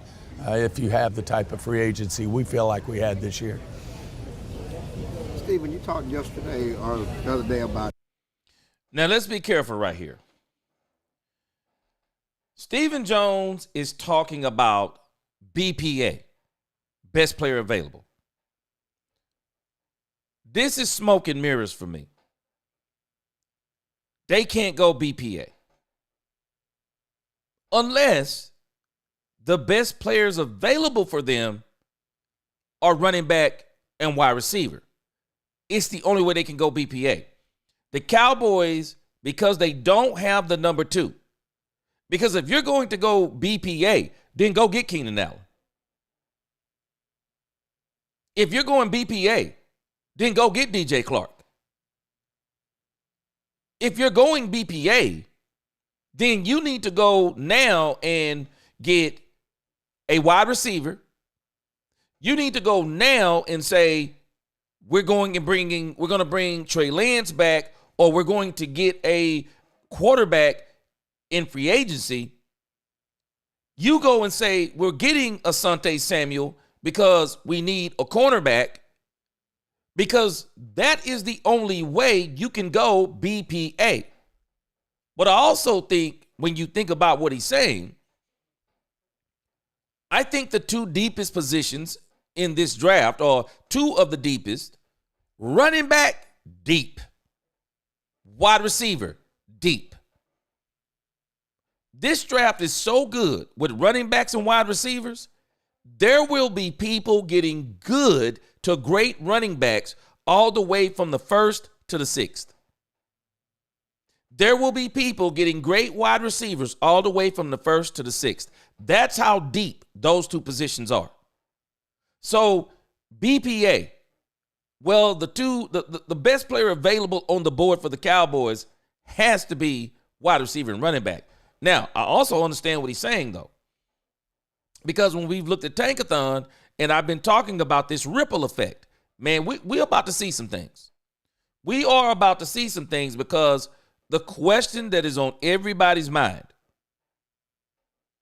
will Shedeur Sanders go to the Giants? I'm telling y'all, if Shedeur Sanders does not go to the Giants, which I think he's going to go to the Giants, but if the Giants mess around and do not get Shedeur Sanders, the entire draft in front of the Cowboys change. The entire draft in front of the Dallas Cowboys will change. I don't think that Shedeur will make it to the Cowboys if he makes it past the Giants, because I think there may be a couple of teams in front of the Cowboys, like the Saints, like the Jets. Man, I'm just saying, boy, Brock Purdy better get that deal done before the draft, because Shanahan is also a huge Deion Sanders fan. Shedeur Sanders makes it past the Giants, all bets are off. All bets are off. I will not be surprised if 2 or 3 teams before the Cowboys try to get Shedeur. And if they were to try to get Shedeur, that would mean that some of those top 10 players that they were talking about getting, they would be able to slide to the Cowboys. The Shedeur Sanders thing, I think, is going to be very interesting. We're going to see how that goes. Some people even saying that the Tennessee Titans could get Shedeur. The Cleveland Browns could get Shedeur. And if one of those 2 teams decide to get Shedeur, which I don't think no one's going to pick Shedeur, I'll be shocked if anyone picks Shedeur Sanders over Cam Ward. The consensus is that Cam Ward is the best quarterback in this draft, but some things could happen at the quarterback position that would make other players slide. So, I mean, this draft is going to be so great to me, because it's going to be, there are a couple of players that if they get picked or don't get picked, it's going to be a ripple effect. And so the only way I see the Cowboys not going wide receiver in the 1st and running back in the 2nd is that Genty is there at the 1st, and they're not even going to blink. They're going to get Ashton Genty if he's there at 12. But if Genty is not there, then it's going to create a situation to where, okay, is Ted McMillan there? I think the Cowboys have Ted McMillan as a BPA. I do. I think the Cowboys have Ted McMillan, Ashton Genty, Omarion Hampton, Travion Henderson, Emeka Egbuka, for whatever reason, And I'm not saying for whatever reason, but a lot of people have been saying they don't want the Cowboys to get Luther Burden III. But I think he's on there, Luther Burden III, Matthew Golden. I think they have those players probably as best players available. That's why I'm really not sweating. They're saying, what he just said, that if there's a great edge rusher there. Well, we already know the best edge rusher is probably going before the Cowboys. The best D tackle, the best offensive lineman, they're all going to go before they get to the Cowboys. So the Cowboys are looking for BPA as in wide receiver and running back. And after that, I wouldn't be surprised if they started going BPA. But even then, he just mentioned edge rusher. He also mentioned defensive tackle. I think the Cowboys are going to address defensive tackle in this draft too. But again, the Cowboys can't mess this up. Round 1 and 2, they got to stay the course, man. They got to go wide receiver and running back. They do. They have to go wide receiver and running back. There's no other way to go. Not being done yet. Outside of obviously quarterback, what other positions you think you need to shore up or do before the draft? I just think anytime, Clarence, you can find a player that can step in and be valuable to you, then you look at him. I mean, I wouldn't necessarily say there's any position. If we look at a player out there and we think he can help us, then we would certainly look at it. Obviously, the front seven, I felt like we had a lot of work to do, and I still think we have work to do on the front seven. Certainly with the injury at corner to Diggs, that's a challenge. The injury to Overshown, that's a challenge. I mean, we don't know when we will get these players back. They have significant injuries, and there's a good chance they may not start. They may not start for us when the season starts. They may not be available. So, we're always looking for ways to improve our roster. So we all know you can't ever have enough of those big guys.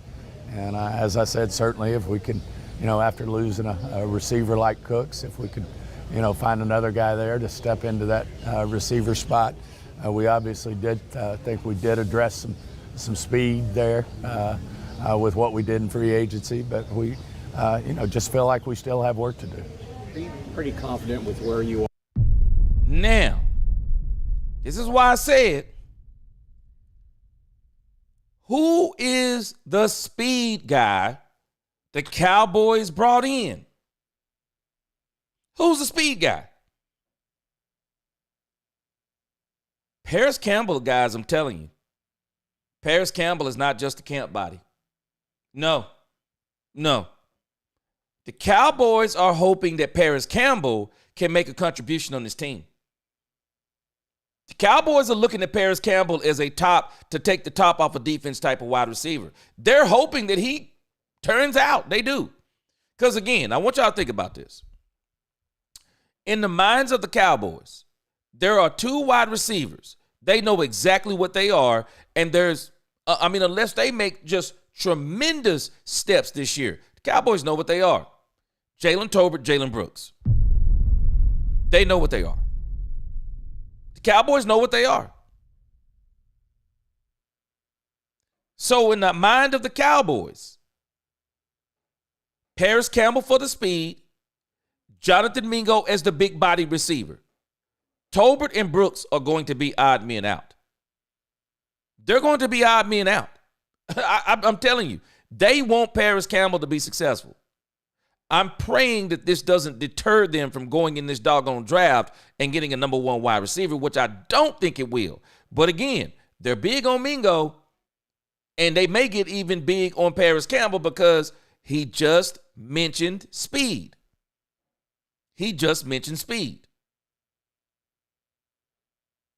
And so even when, I want you to think about this. What does it tell you the Cowboys think about their wide receiver room in reality?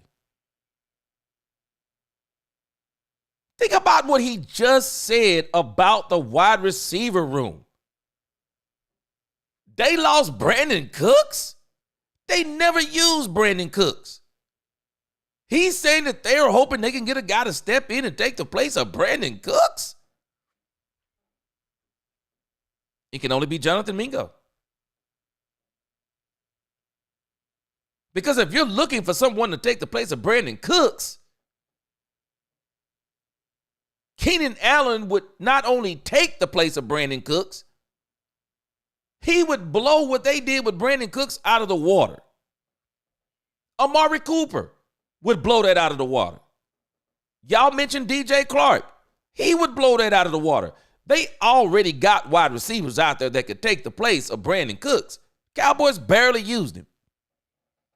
But it also tells you, though, boy, they think that wide receiver room is trash. They think that wide receiver room that they had in the past was trash. So they're hoping that Mingo, I'm telling you, they're hoping that Mingo and Campbell turn out. They do. They're hoping Mingo and Campbell turn out. But again, keep this in your mind. Dak Prescott makes these wide receivers, if they are willing to catch the ball, Dak Prescott will get them paid. If Mingo will catch the ball, Dak Prescott's going to get him paid. Mingo will get paid if he'll catch the ball.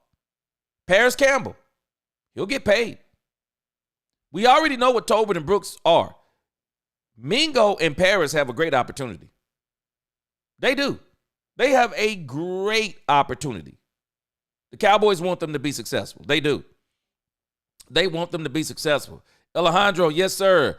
BPA after wide receiver and running back. That's it. That's it, 100%. Nisi says Steven has on off trying. Hey, Nisi. Steven been putting in work by his standards. I appreciate what he's been doing, though. This 10 times better than what they've ever done in the past. I'm appreciating it. I'm sorry. I'm appreciating it. I want to see how it turns out. But again, if they hit this wide receiver and running back in the first 2 rounds, watch how everything else falls into place. The Cowboys have already done good to great things on defense, and people just don't understand it. They've done a great job on defense. Great job. And I'm telling you, that's the side of the ball that I don't want them to let up on. The offense, it's an easy fix in the draft. It's an easy fix in the draft. The defense is the portion that's not so easy to fix in the draft, because the kind of defensive players that can literally come in and turn your team around, like he said, how Michael Parsons, I remember how they was talking to Michael Parsons fell to the Cowboys. I remember how everybody was talking about CeeDee Lamb fell to the Cowboys. It is rare that you can get those players like that, because those are typically top 10 players. It's rare where you can get those players. So the Cowboys, they have to get those 2 positions in 1 and 2, because they have been so successful, and most people are when they go number 1 and number 2 in the draft with those skill positions. There's no position that translates better to the pros than the running back position, and of course the wide receiver position. It translates pretty well too if you get you one of these studs in here. And I think Ted McMillan, Emeka, some of these guys, they're going to be studs. Are cap-wise, with the capital you have in the draft, that you'll be able to add 1 or maybe 2 more free agents before the draft, either through trade or just signing them? Yeah, I feel real comfortable with with where we are. And Nisi, can I translate? I'm just trying to translate. Steven is saying something. We don't mind going and get someone else in free agency. But do you keep hearing what he's saying? He just said the same thing in 2 different ways. It used to be, we like our guys. New translation, we like our room. Saying the same thing in a different way. We like where we are.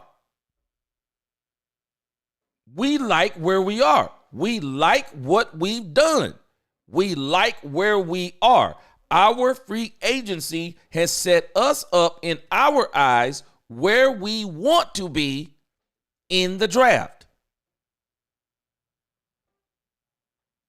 I will not be surprised if the Cowboys do something else in free agency. But understand this.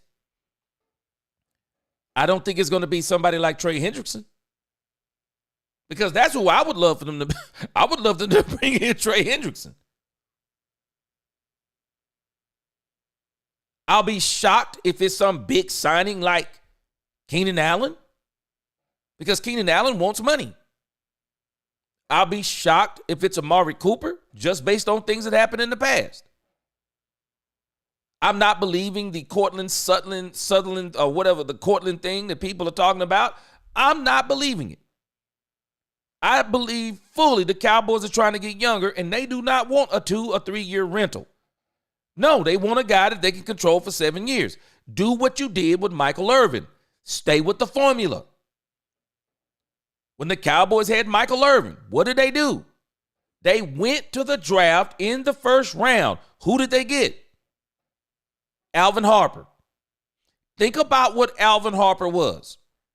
Michael Irvin, of that running back duo, Michael Irvin was the chain mover, the route runner, the slants across the middle, and then he was the go guy. He was the break tackle guy. That was Michael Irvin. Similar to CeeDee Lamb. Or should I say CeeDee Lamb, similar to Michael Irvin, not as physical. Michael was physical. Not as physical. But what he doesn't have in physicality, CeeDee Lamb makes up for in finesse. CeeDee Lamb's a finesse receiver. Very slippery. Very slippery. Sneaky fast. You let him get a step or two on you, CeeDee Lamb will run away from you too. If you don't wrap him up, CeeDee Lamb will get away from you, and he's gone to the crib. CeeDee Lamb is a yak monster. He is. He's finesse. So, if you want the type of wide receiver that's going to complement a CeeDee Lamb type or a Michael Irvin type, what do? Let's look at the formula of the 90s. What was Alvin Harper? Alvin Harper was a flat-out, go down the field wide receiver that cleared out the. Alvin Harper took the top off. That was Alvin Harper. Alvin Harper took the top off. Go routes, jump balls. Alvin Harper was a monster. Alvin Harper was a monster for the Cowboys. So if you want to follow some of that same type of stuff, Ted McMillan, I think he would fit well with CeeDee Lamb. He's a pure wide receiver. He's got the height. Doesn't quite have the speed, but he has the height. I think they should be going for someone a little bit faster. This is why I would like a Mecca. He's probably the better complementary wide receiver to what you already have. And he's not a short dude either. So that's the route I would go. But they got to get that complementary wide receiver to CeeDee Lamb.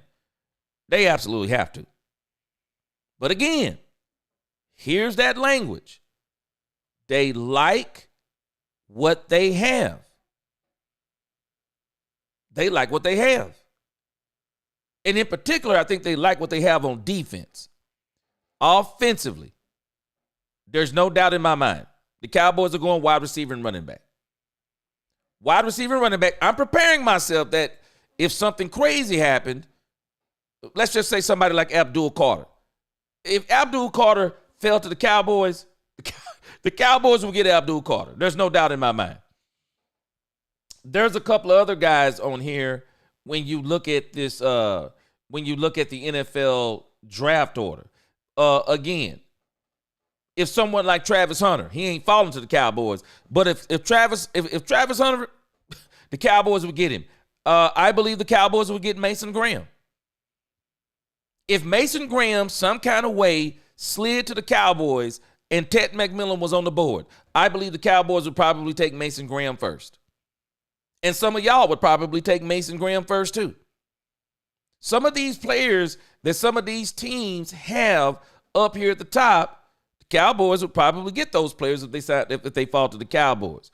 But again, if you look at Tankathon, and I hope this is not true, but Tankathon actually has Kelvin Banks Jr. Now, a lot of people like Kelvin Banks Jr. I do not want one of these players up at the top. You have got to, and again, Ted McMillan is ranked higher. And I think that's who the Cowboys are going to get if he's there. They're going to get Ted McMillan out on me. So, man, they've been doing some stuff up in this Dallas area that's been messing with our internet over here in the area where I live. So, sorry about that, guys. But we're going to finish up this thing with Stephen Jones, and then we're going to resume the day around 4 p.m. But again, The Cowboys, I think they're telling us that they're pretty settled on where they are. They're telling us they're pretty settled on what they've done in free agency.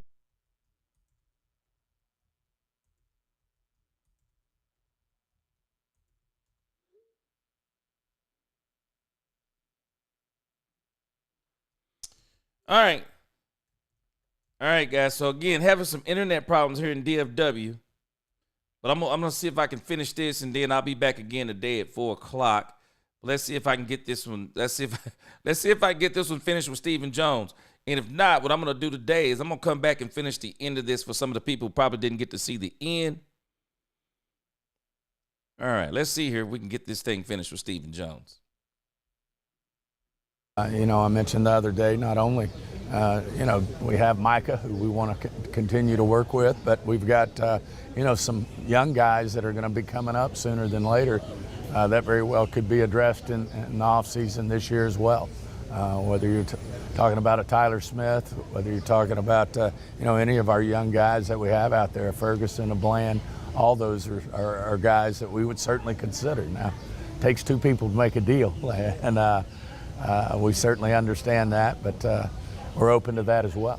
Brandon Aubrey in there somewhere. Oh yeah, we always we love our kicker now. He's a good one. He brought up. So he's bringing up something that I hope they do sooner than later. But the Cowboys have got to really get these deals done early.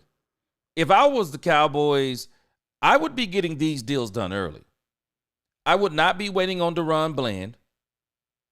I would not be waiting on Ferguson. And again, I don't know if the Cowboys are going to even keep Ferguson. I know they like their guys. But again, they need to make a decision this year on Ferguson. When you start listening, like again, Bland, Ferguson, Aubrey, when you start talking about these types of guys, you really need to be paying, you really need to probably start working on these deals earlier. And I'd be surprised if Brandon Aubrey doesn't hold out this year. I mean, Brandon Aubrey is basically going to be kicking on $1 million. Maybe he'll just say he's going to go ahead and kick anyway. But, man, if I'm the Cowboys, I would not have Brandon Aubrey kicking on $1 million. And if I was Brandon Aubrey, I would not be kicking on it. CL, I've been having the same internet issues here in Lancaster. Man, yes. Man, they be tripping over. Man, they be tripping on this internet sometimes in this DFW area, man. But I'm telling us, man, the Cowboys need to get a lot more proactive on these deals. And now we got Jerry Jones talking about he'd rather wait and get it right. Wait, man, don't wait. Get it right. Don't even wait. Get these guys before contracts and stuff come up. They do. Columbus Hill, the agents get in the way. Some of these issues are agent-related. And Columbus, you think about this. They're agent-related, but at the same time, the players have the power to say, no, I'm not worried about that. I want to go, let's get this done, this and that and this and that. I'm not worried about that. And again, the Micah Parsons thing. I'm going to talk about that later on this afternoon. But the Micah Parsons thing is crazy to me. This is one of the reasons why I did not think Micah Parsons should have been saying some of the things he was saying. Because it's agents who negotiate contracts. And even though it's his agent, he still has the power to say, you can do this. Because think about what just happened, Columbus. Why would Jerry Jones present, according to news reports, why would Jerry Jones present a contract to Michael Parsons without his agent being present?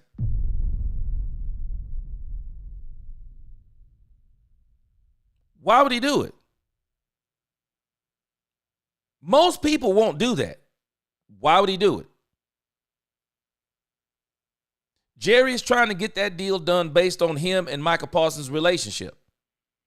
Because I'm thinking that Jerry's probably taking it the way that I've taken it. Well, the way Michael Parsons has been saying it, well, my agent will be mad. Me and Jerry cool. Me and Jerry talk. So Jerry's kind of like, well, hey, Columbus, if the agent is the holdup, well, Michael, here's the contract without the agent. Here's the contract without the agent. Michael, you don't need the agent to sign this contract. We're going to see. But this thing with Micah is strange to me. And another issue, too, I'm just wondering. If Michael Parsons doesn't get the contract, will Michael Parsons show up to voluntary workouts? Will he show up to voluntary workouts? I'm very interested to see a lot of this stuff. But this contract stuff with Michael Parsons is dumb to me. It's just dumb. Should have got it done. But Steven is saying something that we probably need to take into consideration. I'm not saying he's saying they've not already attempted, but I think he's saying the holdup on some of these deals are not us. The holdup on some of these deals are the players. And as you said, Columbus, and their agents. So this is probably what he's talking about. But again, those players, hey, at the end of the day, they can say, we're going with this. But I'm sure these agents, like I told you before, when Michael Parsons was saying all that, he don't see a difference between 10 million, between 30 and 40 million. Shoot, I bet you that agent was telling them, I see a huge difference. I see a huge difference because that's more money that I'm getting. So I'm sure he told him that. Mike, can you just talk about where you guys are in negotiations? Certainly you guys have talked to him, but haven't had much talk with him. Yeah, as you know, we don't ever get into details of where we are and how close we are, how far we are. We all know we want to have Micah around here, and we want to, sign him to an extension. He's under contract for this year, but certainly want to get him signed for the future as well. The market jump in the last couple of weeks, that affect negotiations at all? And again, how confident are you can get something done?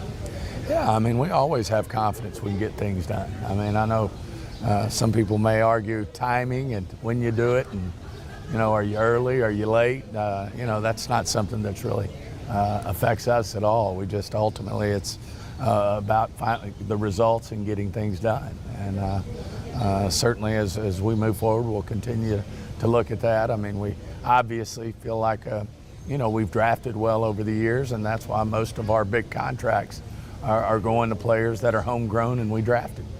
DeMarcus was a big part of this franchise. Off season to work with Dak, and as I said, we really liked him when he came out of Ole Miss, and all right, hold on I really feel like he's got a lot of upside. Different. Some guys want him to this football team. Was there any particular reason on our team? Certainly, Dak leads the way, what he brings to the table there, and what is it about him that makes him franchise? He went above and beyond in terms of. I feel like when he was playing and getting things done, and certainly as we move forward, we'll continue to look at that. I mean, we obviously feel like. Now, we've already listened to this part. We're going to let it play through. But Steven is saying something very interesting about these contracts and the way they look at these contracts. They're not looking at these contracts as it pertains to getting them done early and saving money per se.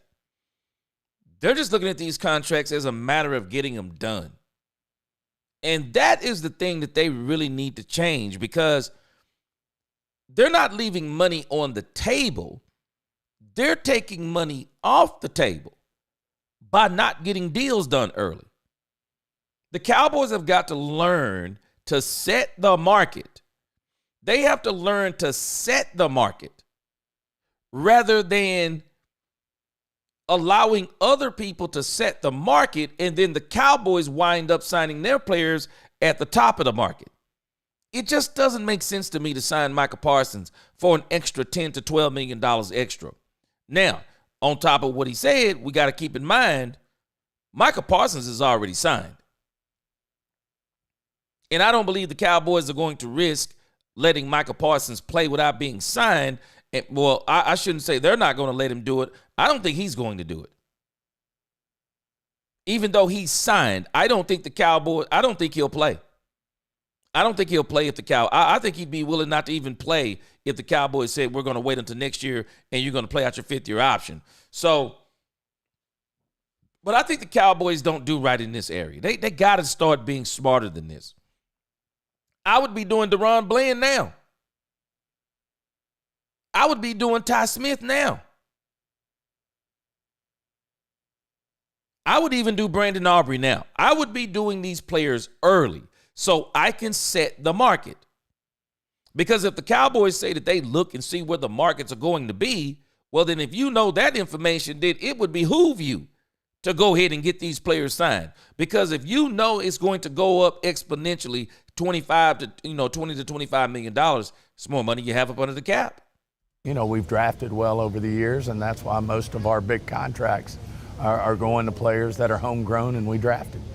DeMarcus was a big part of this franchise for a while, and Iceberg Slim, boy, you better stop talking gangsta up in here, because let me tell you something. For a split second, Iceberg Slim, I said the same thing. I said, this is a well-calculated hit piece on Ted McMillan. I'm going to do a video on it later on today. I said, this is a well-calculated hit piece on Ted McMillan to make this man's draft stock just plummet to where a team like the Cowboys, if they want Ted McMillan, this is one of the reasons why Iceberg Slim, I think Ted McMillan may be there for the Cowboys at 12. I just wouldn't be surprised if he's there. But I'm going to get some context to the Ted McMillan thing. The Ted McMillan thing is stupid. It's absolutely stupid. It's irresponsible. I mean, and for people who are chiming in on the Ted McMillan thing, go back and see when he said that versus what he said. Man, I'm going to do a video on this Iceberg Slim, but doggone it, man. These are kids. I'm sorry. I did not think the same I didn't think the same at 21 like I think now. I have to be very mindful of this even when I deal with my own sons. I didn't think at 21. When I was a child, as the Bible said, I spoke like a child. I did childish things. And I'm sorry. A kid with superior athletic ability at 18 years, 19 years of age, we're expecting to shove a camera in front of his face. And if we're expecting some very mature answers, I'm sorry. It's not going to happen most of the times. I'm telling you, it's not going to happen the majority of the time. You'd be surprised, man. Guys who have superior athletic ability, they don't, I'm sorry, this may be new to some folk. They actually don't watch a lot of film. They have to be taught that stuff. They have to be taught that stuff. It isn't until they typically mature, and especially depending upon the position. Guys have to mature to get to those type of levels. And for people to be putting a smear campaign on this dude, shame on them, man. Shame on them. This is pitiful what these folks do sometimes. But again, might be for our game. If Ted McMillan is there, the Cowboys probably got him as a BPA at wide receiver. I would not be surprised if Ted McMillan is there, the Cowboys are going to take him. If Genty is not there especially. DeMarcus. Lawrence. Oh. He said some things on the way out, and Micah went back and forth. Do you just file that under, it's an emotional sport, guys get frustrated, they can't come back, I don't read too much into it, or does it disappoint you at all when you hear those? I have nothing but great respect for DeMarcus Lawrence and what he did for this franchise. Iceberg Slim. Thank you. Thank you. Iceberg Slim, same thing I'm saying. While it is the agent, Micah Parsons, anytime he wants to, Iceberg Slim, anytime Micah Parsons wants to. This is why Jerry presented that contract to Micah Parsons aside from the agent. Micah, anytime you want to, you can sign this deal.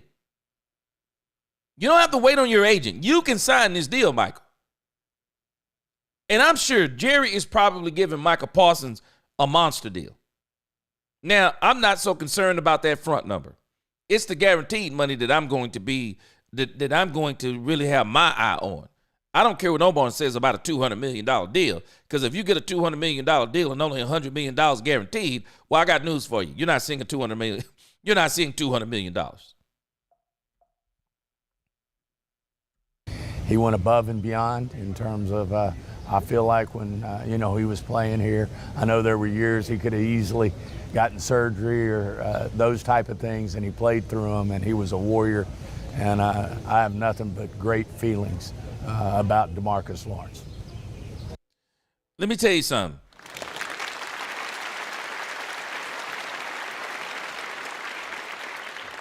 This is a very classy answer by one Stephen Jones. I'm going to tell you something about these Cowboys, Jerry and Stephen. When they say they like their guys, they're not kidding. When the Cowboys tell you they like a player, they're absolutely not kidding. They like that player. They like that player. They do. And I think he's being very genuine about DeMarcus Lawrence. He's basically saying he's not going to trash him on the way out the door. He liked DeMarcus Lawrence. He likes some of the things DeMarcus Lawrence did. He likes DeMarcus Lawrence. So he's not tripping. And I think he knows that some of the stuff that DeMarcus Lawrence, I think one of the reasons why DeMarcus Lawrence was so hurt going out the door, the Cowboys didn't offer him a deal. And I didn't think they were going to offer him a deal. That's why I was kind of tripping when Stephen Jones had said in an earlier interview, he was kind of like, we're going to talk to DeMarcus Lawrence. And I was like, talking to DeMarcus Lawrence, because I pretty much knew DeMarcus Lawrence was going to be out of Dallas. But class act. I mean, it's great. Class act. All you have to do, just, hey, man, it is what it is. Man, you grown. It's grown. Man, we grown men. We know sometimes people, they just say stupid stuff because they're upset, and it's understandable. Iceberg Slim, come on, man. I'm with you. Man, this thing with Ted McMillan is so dumb to me. And the fact that people who are older than this kid are jumping on this doggone bandwagon, man, I challenge any of us, go back and if we had a recorder, go back and listen to ourselves at 21, 19. Man, come on. We say some of the, man, I think back to some of the stuff I said, something, man, just dumb stuff. I just can't believe that people are trying to do this to this kid. It's stupid. It's absolutely stupid. But I'm going to go all the way in on this today on the video I'm going to do. And also I'm going to go all the way in on it on our next live stream at 4 p.m. Stephen, in filling a leadership void, you brought up the other day unsolicited Solomon Thomas as someone who could step into that role. What is it about him that makes him a potential guy? I mean, some people have it, and certainly, his reputation precedes him in terms of the type of man he is, not only on the field, but even more so off, and what he brings to the table there. And he's just everything I understand. I've gotten to meet him, but obviously hadn't seen him live in terms of how he's going to be interacting in that room. But, it's great to, get guys like that can show leadership, and we have them on our team. Certainly Dak leads the way as our supreme leader, but, to get to bring in a guy like Solomon Thomas, is the type of men we're looking for to have on this football team. I'm about to tell y'all something that you might think is crazy. Micah Parsons better get ready. Micah Parsons is going to be challenged. And I don't mean in a negative way. Micah Parsons is going to be challenged on this defense as the leader. Micah Parsons is going to be a leader. But Micah Parsons is going to realize something, that DeMarcus Lawrence was the least of his problems. This kid, Solomon Thomas, this guy Solomon Thomas that Stephen Jones is talking about, Solomon Thomas is going to be a leader on his defense. Another person that is this kid, if he can stay healthy, you watch what I tell you. In 2 years, he'll be the leader on his defense, Demarion Overshown. Demarion Overshown is going to be the leader on this defense. He's going to be another leader on this defense. But I'm going to tell you that there's a reason in particular that I like Solomon Thomas. Solomon Thomas works with Dak Prescott. He works with Dak Prescott. And we're going to have somebody on this defense finally. We're going to have somebody on this defense that is actually going to help Dak Prescott in a sense, as in someone who is for Dak Prescott. Because I question at times whether Micah Parsons is all the way in on Dak Prescott. And if Micah Parsons isn't all the way in on Dak Prescott, that may create an issue where some people on the defense are not all in on Dak Prescott. But I can tell you this, Solomon Thomas is all in on Dak Prescott. He absolutely loves the man who Dak Prescott is because he talked about it off the field. Not to mention, if you ask me, he looks a lot like he looks like he could be in Dak Prescott's family. Has anybody seen Solomon Thomas?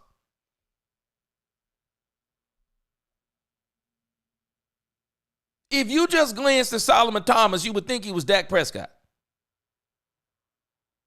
This dude basically looks like Dak Prescott if Dak Prescott was an edge rusher. This dude right here, I'm telling you, this dude I think is going to be a great addition to the Dallas. He's going to be a great addition to the Dallas Cowboys. But look at this. Look at this picture. This man looks like Dak Prescott. If Dak Prescott was an edge rusher, here he is. Solomon Thomas is going to be great. This guy is going to be a great pickup for the Cowboys. I believe it. I believe it. I believe it. I believe it. And this is what the Cowboys need. And this is what I hope Micah Parsons can adjust to. There can be other leaders on the defense. There can be other leaders on the defense. What you have to do is prove, not say, prove through your work ethic. Prove by what you're doing on the field, on the practice field, on Sundays. Prove what you're doing. Watch this. In your off time, let me tell you something. Leaders are leaders 24/7. Leaders are leaders 24/7. They're not just leaders coming out there on Sunday. They're not just leaders no, they're leaders all the time. They're always in leadership mode because Stephen Jones just said something. There are some that just have it.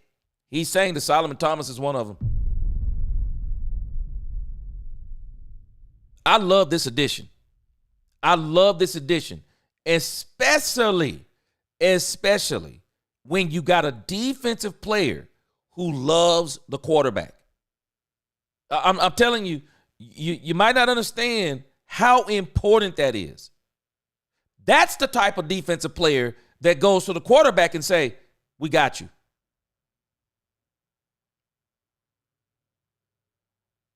That's the type of defensive player that walks up to the quarterback after an interception and go, calm down. We got you. That's that type of player that goes to the defense and says, we got to have the quarterback's back. Let's go back out here and get the ball back for him. He's going to score it. He's going to get the ball in the end zone. I'm telling you, this guy's a great addition. I like it. Wait. Boy, the playmaker got me rolling down here. Hold on a second. Playmaker got me rolling. Rennie, what's going on? He said, let the top level teams of the draft concerned with this video. Tet will be a great steal for us. Hey, I'm hoping the same thing. I am. Anthony B, in the later rounds, I have two guys. H. Fannin at tight end, DJ Giddens. How do you feel about them? I got to check them out. Anthony B, I'm hearing that even the tight ends are deep in this draft. I'm hearing even the tight ends are deep in this draft. So if I'm the Cowboys, I pick one up on the back end too. I got to see more from Ferguson this year. Ferguson got to get it together if it's me. If I'm the Cowboys, I'm not in love with our guys. Ferguson, bruh, you on the clock. And I would bring in, if I could, I'd bring in somebody else to push him too. I think Schoonmaker is already pushing it. Playmaker said them light boy, he got me rolling up here. He said them light-skinned brothers sticking together. Man, I'm telling you, if Dak Prescott was an edge rusher, here he is. Here he is. Him and Dak do a lot of work together off the field. So this is a great match for the Cowboys. Great match for the Cowboys. Renan, leader roles 24/7. Exactly. See, a lot of folk don't understand a leader is what they're doing all the time. Even when they're in interviews, their leadership. It's leadership. It's leadership. And they're never saying anything that's going to lead anybody anywhere else other than this guy's a great leader. He says the right things. He does the right things. That's what a leader is. Is there any particular reason why he was one of the only guys who got a multi-year contract? Every negotiation's different. Some guys want them shorter and want to prove, go out and think, hey, I can have a great year and make more money. Some guys are very comfortable with where the money is, and you sign them to a longer deal. But that was just the way it worked out with Solomon, and we were comfortable, and that was the term he wanted, and we were comfortable with that. Wow. So let's think on this for a second. So I just wonder if Steven is giving us some insight on something. So maybe some of these one-year deals are not just Dallas. Maybe some of these one-year deals are the agents and that player saying, if Dallas gives me a chance, I want to come out here and prove myself to the point of, hey, Dallas, I'll take a one-year deal so that if I do well, not only do I get the opportunity to get the I'm glancing down here at niece's comment. I'm already laughing. Not only do I get the opportunity to sign with you, but I also get the opportunity that if there's a team that's willing to offer me bigger money, I can go that route too. And so when you get guys who be in prove-it mode, you get a different level of hunger. The Cowboys are comfortable with that. But again, this Solomon Thomas kid, multi-year deal. It just worked out like that. Well, based on everything that he's saying, I think it's a little bit more to it than working out like that. This kid, Solomon Thomas, is going to be great for the Cowboys. Niecy said, I'm rolling. Niecy said Dak's cousin will keep bosses in check.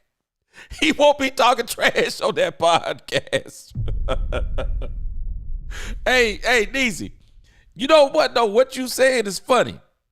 But it's exactly what I'm explaining, because I think there may be some reality to this. You got a defensive player. He absolutely loves the quarterback. It's a big deal when the defense loves the quarterback. That's a big deal. It really is. It's a big deal. And especially when you got good players. Again, they're the type of people that they can actually, you can have these great communication moments of, hey man, stay in the game. We got you. We got you. Don't worry about it. Go back out there. We're going to get the ball back. Now you owe us one. Go back out there and get a touchdown for us. You got guys who will be able, because one of the things they talked about on this team last year that I thought was very funny, they were talking about towards midseason. This just shows you how divided this team was. They were talking about spending time in other rooms, because it was like it was the offense against the defense, and they were two separate teams. So they were going to start spending time in the other rooms with other position groups and stuff like that. I mean, what in the world?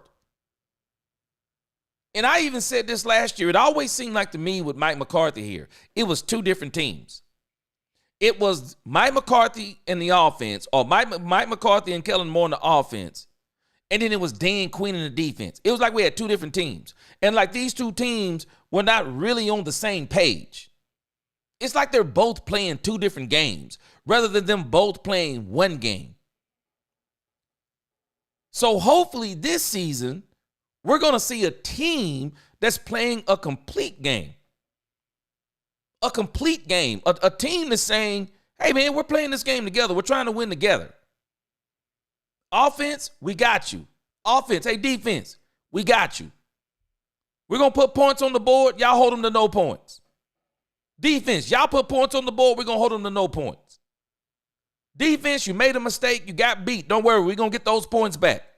Offense, you made a fumble. You fumbled the ball. You had an interception. Don't worry. We're going to get that back. We're going to get the ball back. They won't score. They won't even score. We're going to win this game. I mean, you got to have a team that's like that, because I can remember playing football back in the day, and this is how we operated. We didn't get mad when our quarterback threw an interception. We were not happy about it, but we were not mad about it. Hey, don't worry about it, man. We got this. We're going to go out here and make this stop on this dude. You're going to get the ball back, so be ready. I mean, those were the type of things that we did. Defense gives up a touchdown. Oh, man, okay, no big deal. We got this. We're going to come down and score. We're in the game. That's how we did back in the day. And I didn't get this from this team. It was like it was two different teams. Two different teams. It looks like they're trying to get it back to being one team. Rennie said, I know you like Dak G, but you can take the Dak photo off the screen when you play the video of Steve and his speech. Steve's speech. Hey, this is, I'm telling you, man, this looks like Dak Prescott, boy.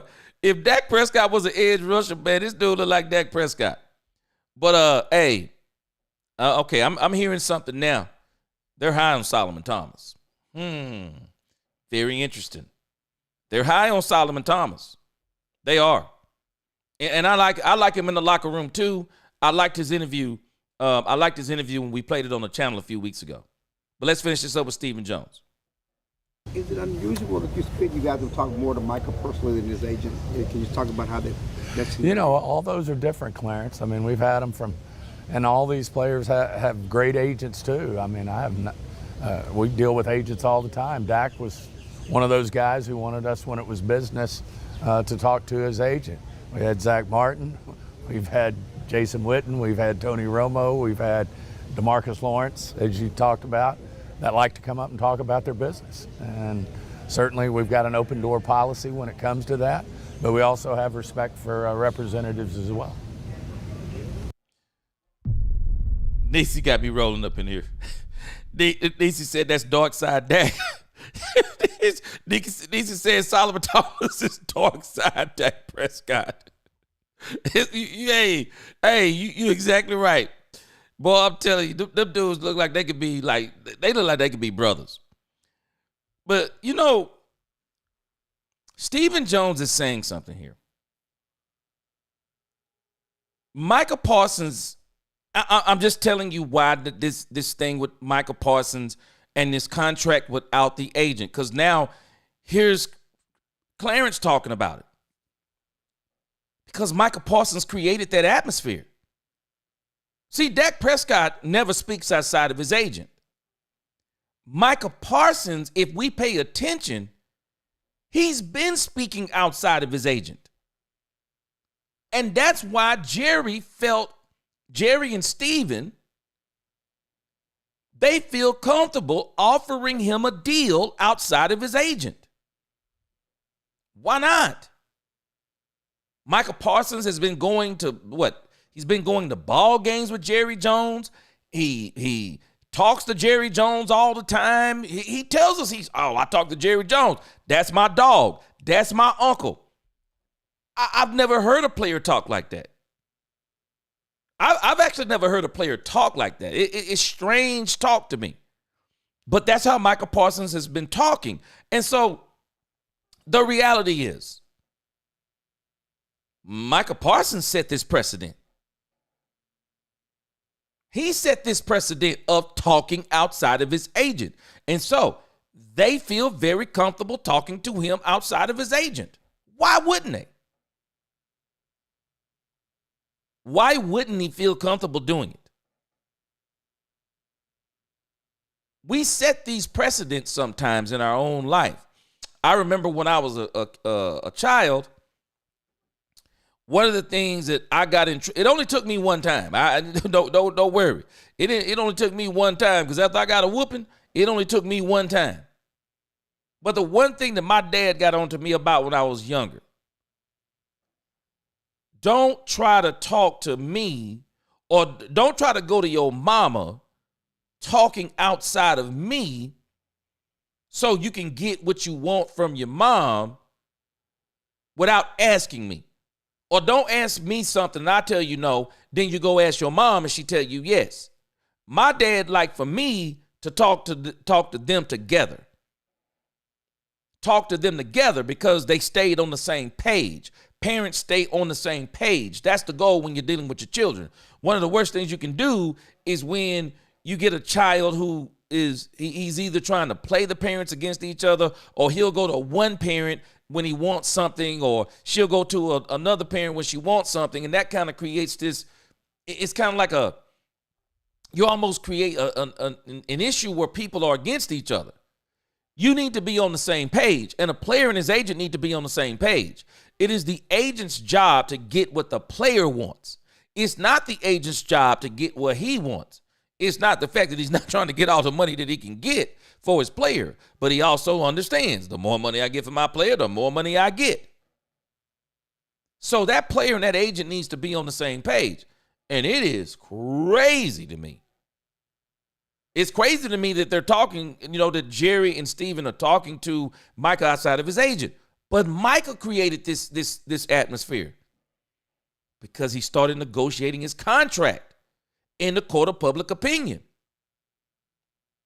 And he said, my agent may be mad at me for saying this. You think?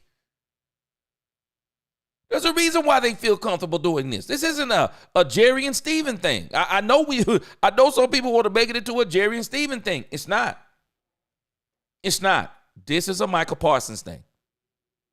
Michael Parsons created this precedent. He did. Robert M., what's going on with you? He said, I would trust Mingo way before Campbell. Savion or Higgins in the second or the third. Savion for me. Savion's a monster. USMC, what's going on? Mingo is actually pretty good. He gets a full offseason. I think he'll click with Dak. College highlights were good. Man, I'm telling you, Mingo's going to get, I would not be surprised if Dak gets Mingo paid. But Michael likes to visit. All right. Can we ask about Dak again? Where is he in his rehab process? Your confidence in? Yeah, we feel great.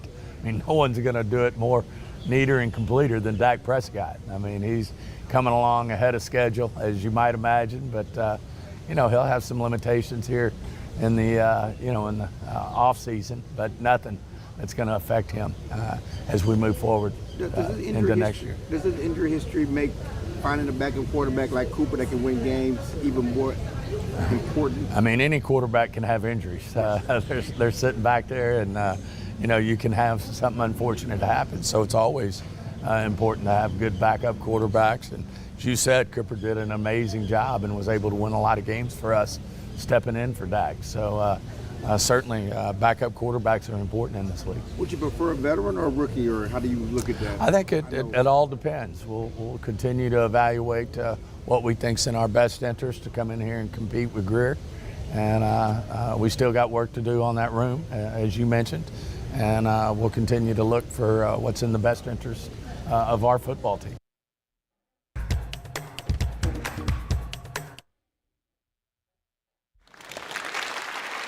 Pretty good interview, Stephen Jones. I don't think he necessarily told us anything that we didn't know. I don't. I think he's pretty much telling us everything that we do. I think he's telling us a lot of things that we already knew. Again, I'm excited about the draft. I'm going to be really ramping it up about the draft. I'm going to be looking at other people's draft boards. We're going to go over some of the quote unquote media guys and their draft boards and stuff like that. We'll be doing our own. So a lot of stuff. But again, man, I'm going to turn it on this month in April, trying to get the 10,000 subscribers. But not only that, just want to get you guys all this great information that's going to be popping up. We got a lot of stuff that's coming up today. I got to be back today at 4:30. I got another live stream I got to do for something else that I do.